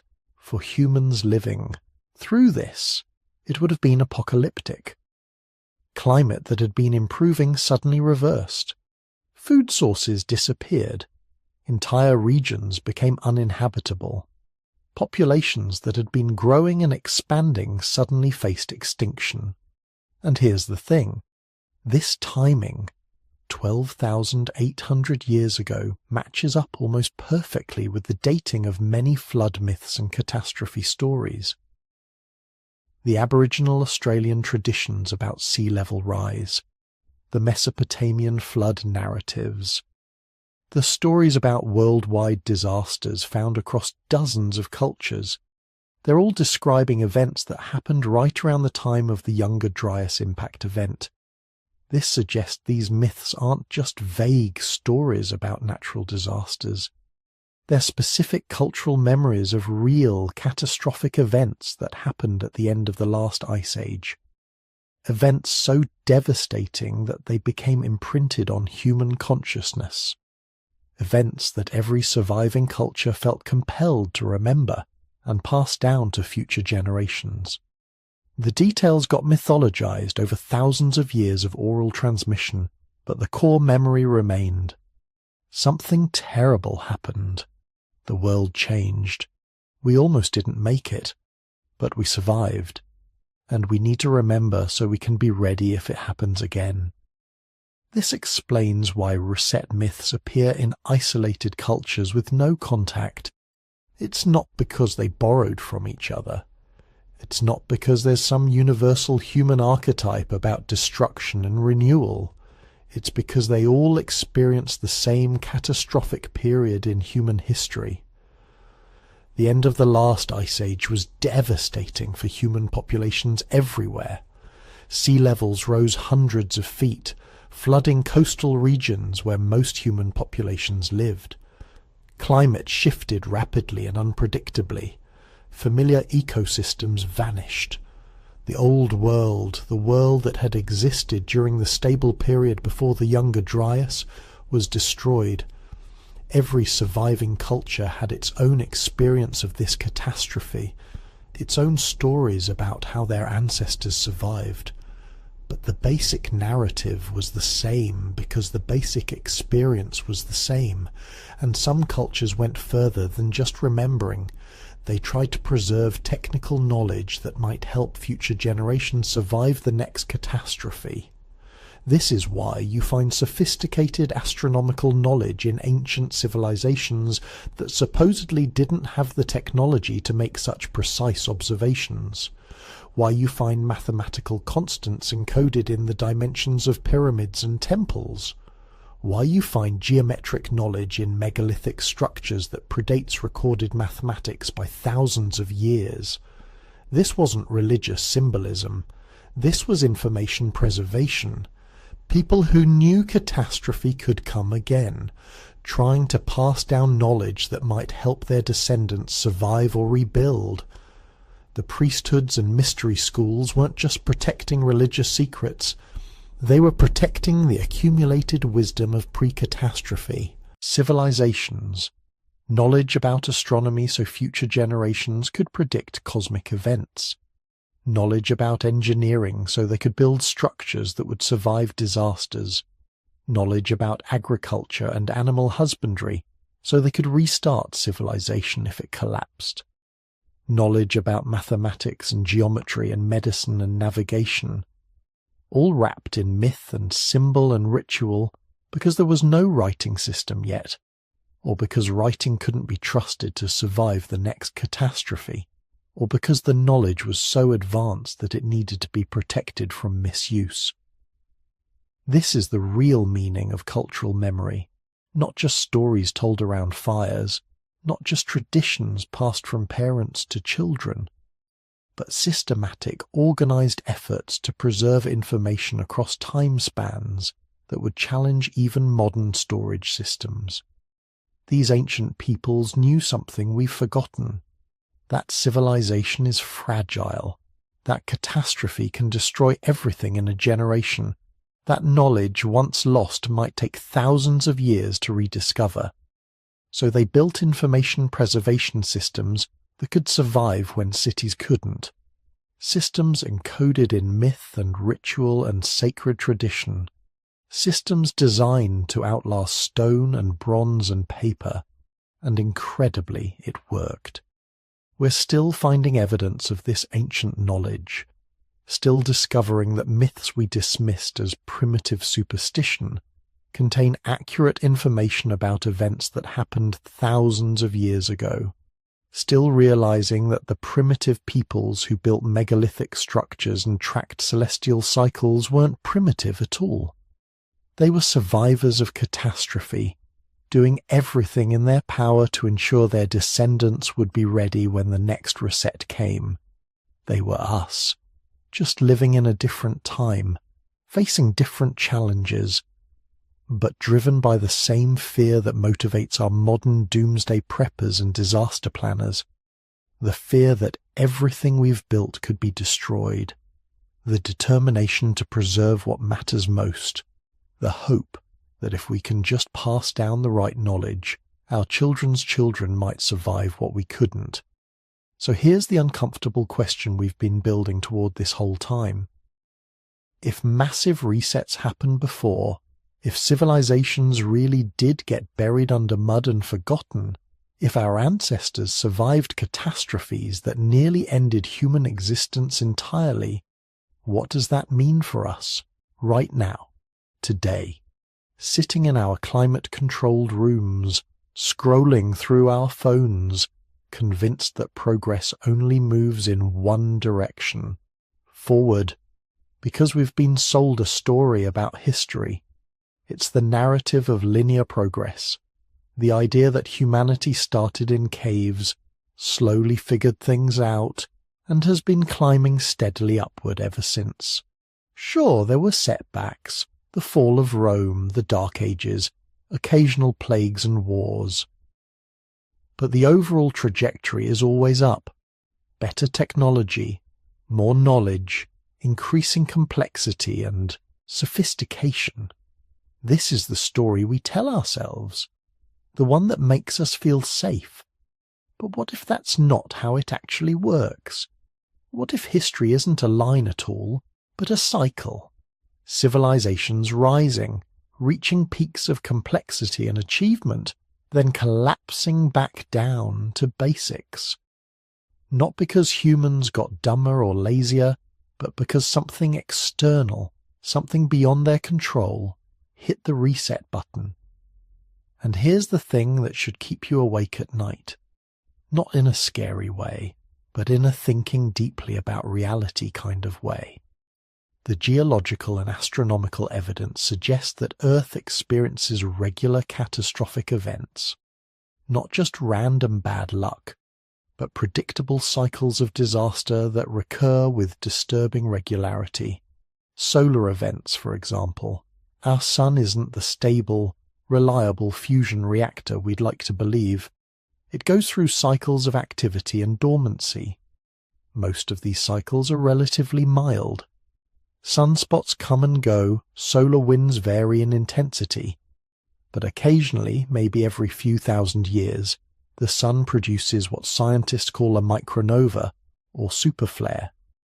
A massive ejection of charged particles and electromagnetic radiation that can strip away portions of Earth's atmosphere, cause global wildfires, and fundamentally alter the climate for generations. We know this happens because we can see the evidence in ice cores and tree rings. Layers of unusual isotopes that could only have been created by intense cosmic radiation.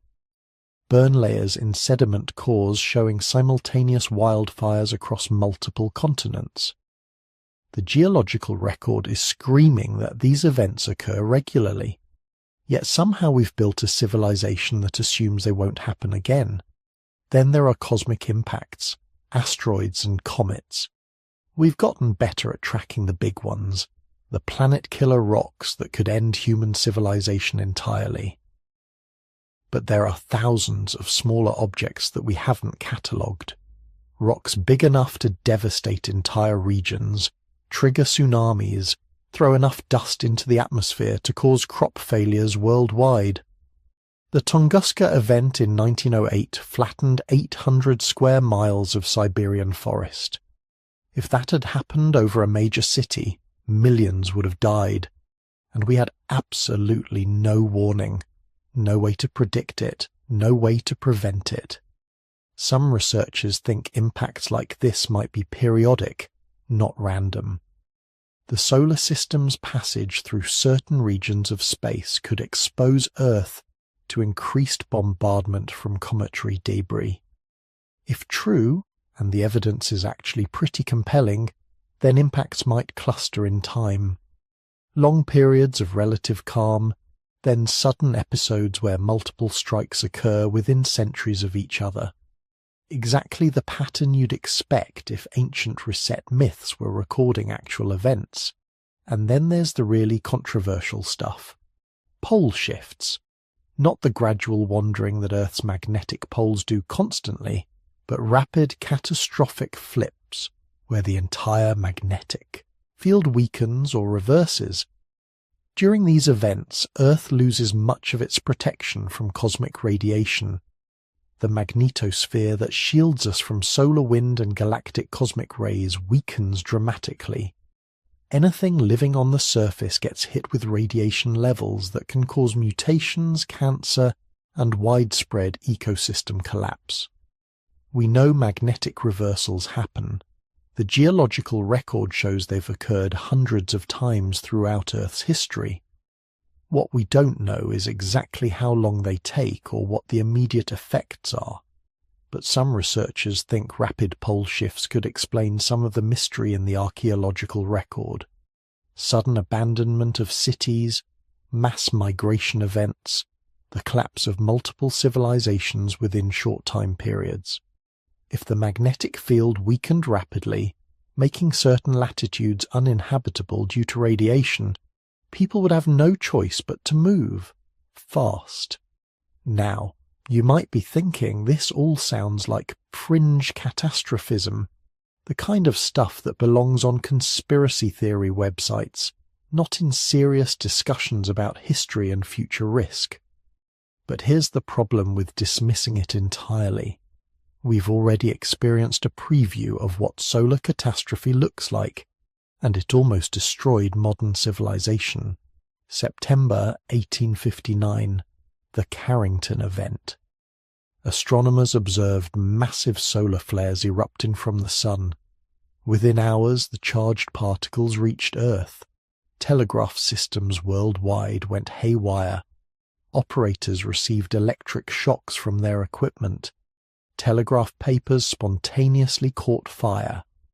In some places, telegraphs continued operating even after being disconnected from their power sources. The induced currents in the wires were that strong. Auroras appeared as far south as the Caribbean.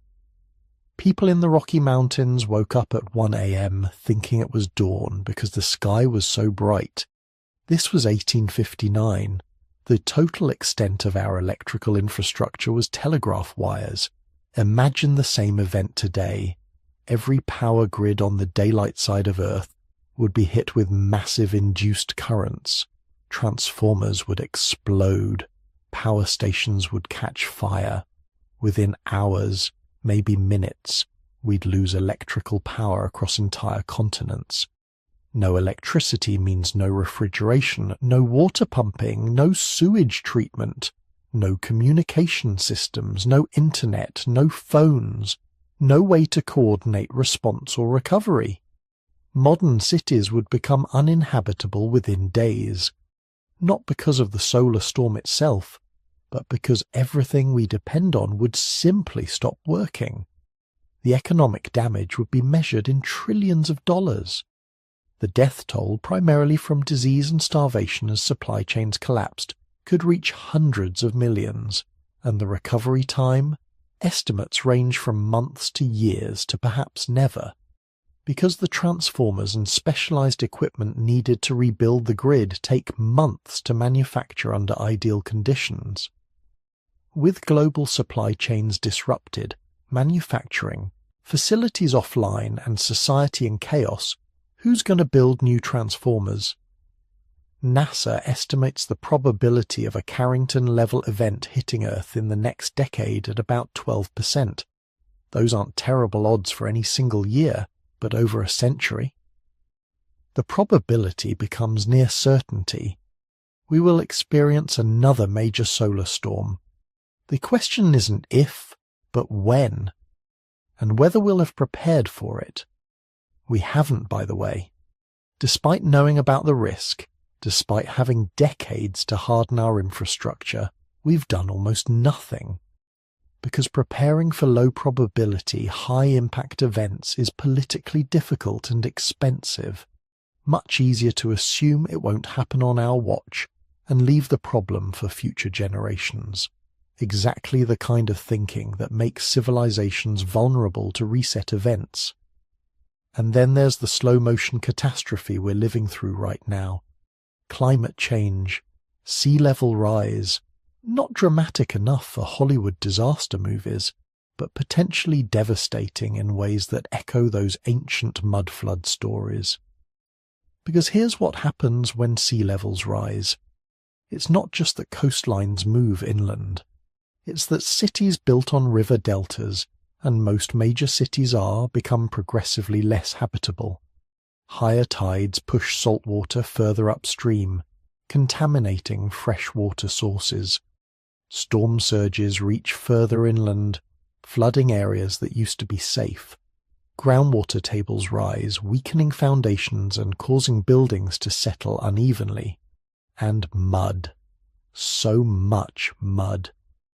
As sea levels rise and storms intensify, sediment that used to be carried out to sea gets deposited in coastal areas instead. Harbours fill with silt. River channels become clogged. Street-level businesses find themselves dealing with regular flooding that deposits layers of mud every time the water recedes. Over decades or centuries, this could literally bury the lower levels of coastal cities. Not in a single catastrophic event, but through gradual, relentless accumulation. Look at Venice. The city is literally sinking as sea levels rise. First floors that were built at street level in the Renaissance are now basements. Buildings constructed centuries ago have their original entrances underwater. The city installs higher and higher flood barriers, builds elevated walkways, but the water keeps coming. Venice is slowly being buried, not by volcanic ash or earthquake rubble, but by the rising sea and the mud it carries. Now imagine that process accelerated and applied to every coastal city on Earth. New York, Shanghai, Mumbai, Lagos, Tokyo. Hundreds of cities housing billions of people, all facing the same slow drowning. They'll adapt for a while, building seawalls, elevating structures, installing pump systems. But there's a limit to how much adaptation is possible. Eventually, the cost of protecting these cities exceeds the economic benefit of maintaining them, and people leave. Not all at once in some dramatic evacuation, but gradually. The poorest residents first, then middle class, finally the wealthy when it becomes clear the situation is unrecoverable. The abandoned buildings fill with mud. Streets become canals, then marshes, then eventually just flat sediment plains with the tops of skyscrapers jutting out like strange monuments to a lost civilization, exactly like those cities in mud flood mythology. Buildings buried to their second or third stories, first floors full of sediment, evidence of advanced construction techniques preserved under layers of accumulated mud. This isn't speculation. It's the predictable result of processes already underway. We're watching it happen in real time, just slowly enough that we can pretend it's not really a catastrophe. But from the perspective of someone living 500 years from now, this period will look like a reset event. The time when coastal civilizations collapsed and humanity had to reorganize itself around new geographical realities. So what do we do with this knowledge? How do we live knowing that resets happen, that civilizations fall, that everything we've built could be buried under mud or fried by solar storms or shaken apart by earthquakes we can't predict or prevent? One response is fatalism. Nothing matters because it's all going to collapse anyway, so why prepare? Why build? Why preserve knowledge or culture? That's certainly an option, but it's also how civilizations actually die. Not from the catastrophe itself, but from giving up before the catastrophe even arrives. The other response is to learn from the survivors, because remember, after every reset in human history, somebody survived. That genetic bottleneck 900,000 years ago, 1,280 people made it through. The Younger Dryas impact. Enough humans survived to repopulate entire continents. Every flood myth, every reset story, every tale of civilization collapse ends the same way. Some people make it through, and those survivors had certain things in common. They preserved knowledge. They maintained skills that could be practiced without complex technology. They built networks of cooperation that could survive stress and disruption. They stayed adaptable. They didn't assume the world would always work the way it had in the past. Most importantly, they took the threat seriously without letting it paralyze them. This is what those ancient reset myths are really telling us. Not everything is doomed, but catastrophes happen and humans figure out how to survive them. The stories aren't warnings to give up. They're instructions for getting through, and the instructions are surprisingly practical. Preserve knowledge in forms that don't require electricity or complex technology to access. This is why books still matter, why libraries are critical infrastructure, not just entertainment. Digital storage is convenient, but it's also fragile. One strong solar storm and every hard drive on Earth could be wiped. But books, especially books printed on acid-free paper and stored properly, can last thousands of years. Knowledge encoded in physical formats survives when everything else fails. Maintain practical skills, the ability to grow food, purify water, build shelter, provide basic medicine. Not because we're all going to become subsistence farmers, but because in any reset scenario, the people who survive are the ones who can meet basic needs without relying on intact supply chains and functioning technology. You don't need to be a prepper living in a bunker. You just need to know how to do useful things with your hands. Build real communities, not just online networks, but actual relationships with people who live near you. People you could rely on, and who could rely on you if systems failed. Because every survivor story, ancient or modern, involves cooperation. Isolated individuals don't make it. Groups with strong social bonds do, and perhaps most importantly hold both realities in your mind simultaneously. Yes, catastrophes happen. Yes, resets are possible, maybe even likely within the next few centuries, but also life continues. Civilizations recover. Knowledge gets preserved and transmitted. Humanity persists. This isn't about living in fear. It's about living with awareness. Understanding that the stability we experience now is temporary, like all stability throughout history. But also understanding that temporary doesn't mean meaningless. The fact that something won't last forever doesn't make it less valuable. It makes it more precious. Those ancient builders whose cities got buried under mud, they didn't know their work would be forgotten. They built anyway. They created beauty and meaning anyway. They preserved knowledge and passed it on to their children anyway. And because they did, some of that knowledge survived. Some of those buildings were eventually rediscovered. Their civilizations didn't achieve immortality, but they achieved something almost as important. They mattered. They contributed to the long story of human achievement that continues through resets and collapses and catastrophes of every kind. We're part of that same story, building on foundations laid by survivors of catastrophes we can't imagine, creating things that might someday be buried under mud or burned by solar storms or washed away by rising seas, but also creating knowledge and beauty and meaning that might just possibly survive.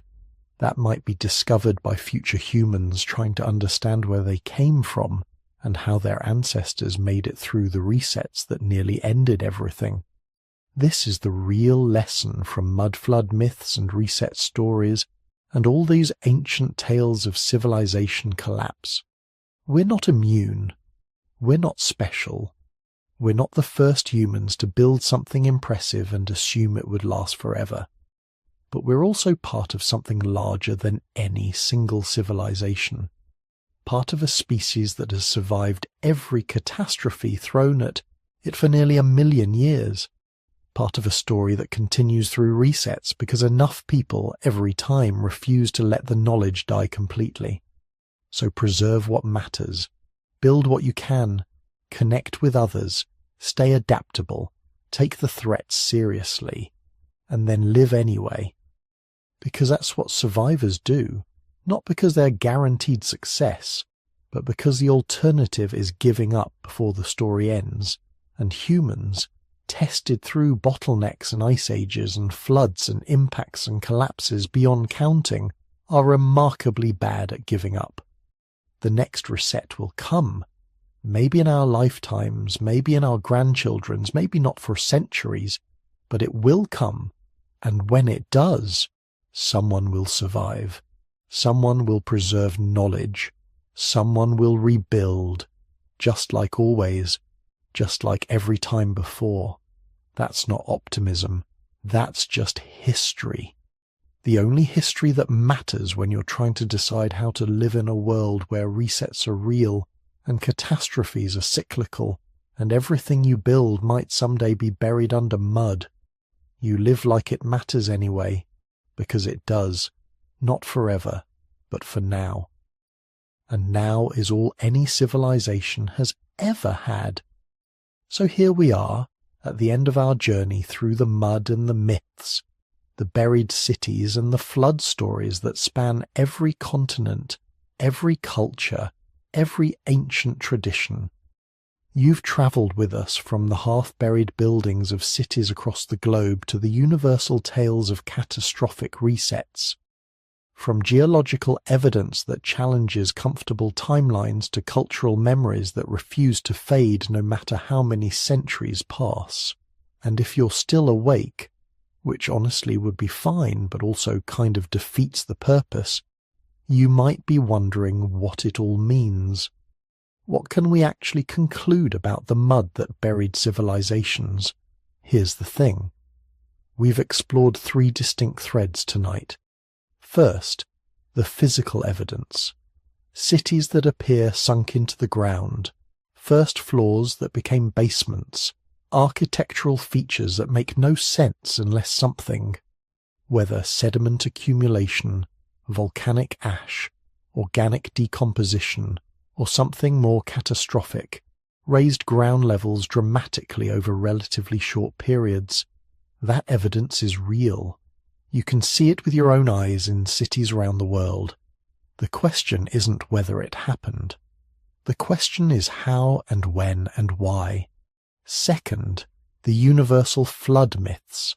Stories from cultures that had no contact with each other, all describing massive inundations, divine resets, civilizations destroyed by rising waters. From Mesopotamian tablets to Native American oral traditions, from Hindu texts to Pacific Islander legends, the pattern repeats with striking consistency. That consistency demands explanation. Whether it's cultural memory of actual catastrophes, psychological archetypes emerging independently, or something else entirely, the pattern is undeniable. Third, the geological and archaeological evidence of actual catastrophes. The Younger Dryas impact hypothesis, massive volcanic eruptions like Toba and Thera, the biblical scale flooding of the Black Sea, tsunami deposits in coastal regions worldwide. We know catastrophes happened. We know they were devastating enough to leave marks in both the geological record and human memory. What we're still debating is the scale, the timing, and whether they were significant enough to constitute true civilizational resets.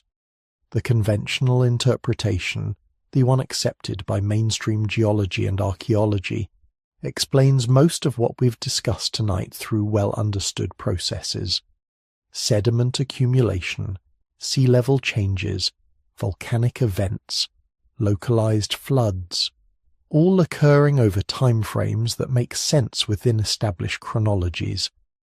This interpretation has the weight of scientific consensus behind it, the accumulated evidence of thousands of researchers working across multiple disciplines. The alternative interpretation, the one that speaks of mud flows and resets and lost high civilizations, asks us to question whether those established chronologies might be incomplete, whether conventional explanations adequately account for all the evidence, whether there might be chapters of human history that have been literally buried and forgotten. This interpretation has the appeal of mystery, the satisfaction of questioning authority, the allure of hidden knowledge. Both approaches have value. The conventional view provides testable hypotheses, rigorous methodology, peer-reviewed research that builds incrementally on established knowledge.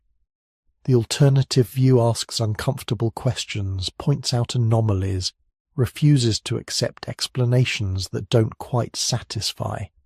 Science advances through both processes, through careful accumulation of evidence and through challenges to existing paradigms. What we can know with certainty is limited but significant. We know catastrophes have shaped human history. We know ground levels have risen in cities worldwide. We know flood myths are nearly universal. We know there are still mysteries in the archaeological record, sites that predate accepted timelines, technologies that seem too advanced for their supposed context, cultural connections that span impossible distances. What remains speculation is the interpretation. Were these isolated events or coordinated catastrophes, natural processes or something more dramatic, gradual accumulation or sudden inundation? The mud doesn't tell us everything. It preserves evidence but not always context. The myths preserve memory but not always accuracy. And maybe that's okay. Maybe the value isn't in reaching definitive conclusions, but in asking the questions, in looking at familiar landscapes with fresh eyes and wondering what lies beneath, in listening to ancient stories and considering what truths they might preserve, in respecting scientific method while remaining open to the possibility that our current understanding is incomplete. Because history's mysteries aren't problems to be solved before you can rest. They're companions for the journey into sleep, questions that don't demand immediate answers, puzzles that can occupy your mind gently as consciousness fades. The mud that buried civilizations isn't threatening. It's an invitation to wonder, to imagine, to drift into dreams of lost worlds and forgotten catastrophes and the resilience of human memory across unimaginable spans of time. So if you've enjoyed this exploration into the mysteries beneath our feet and the myths that span our world, consider leaving a like. Drop a comment letting us know where you're listening from, maybe while lying in bed with the lights off, maybe driving through the night, maybe just needing voices to fill the silence.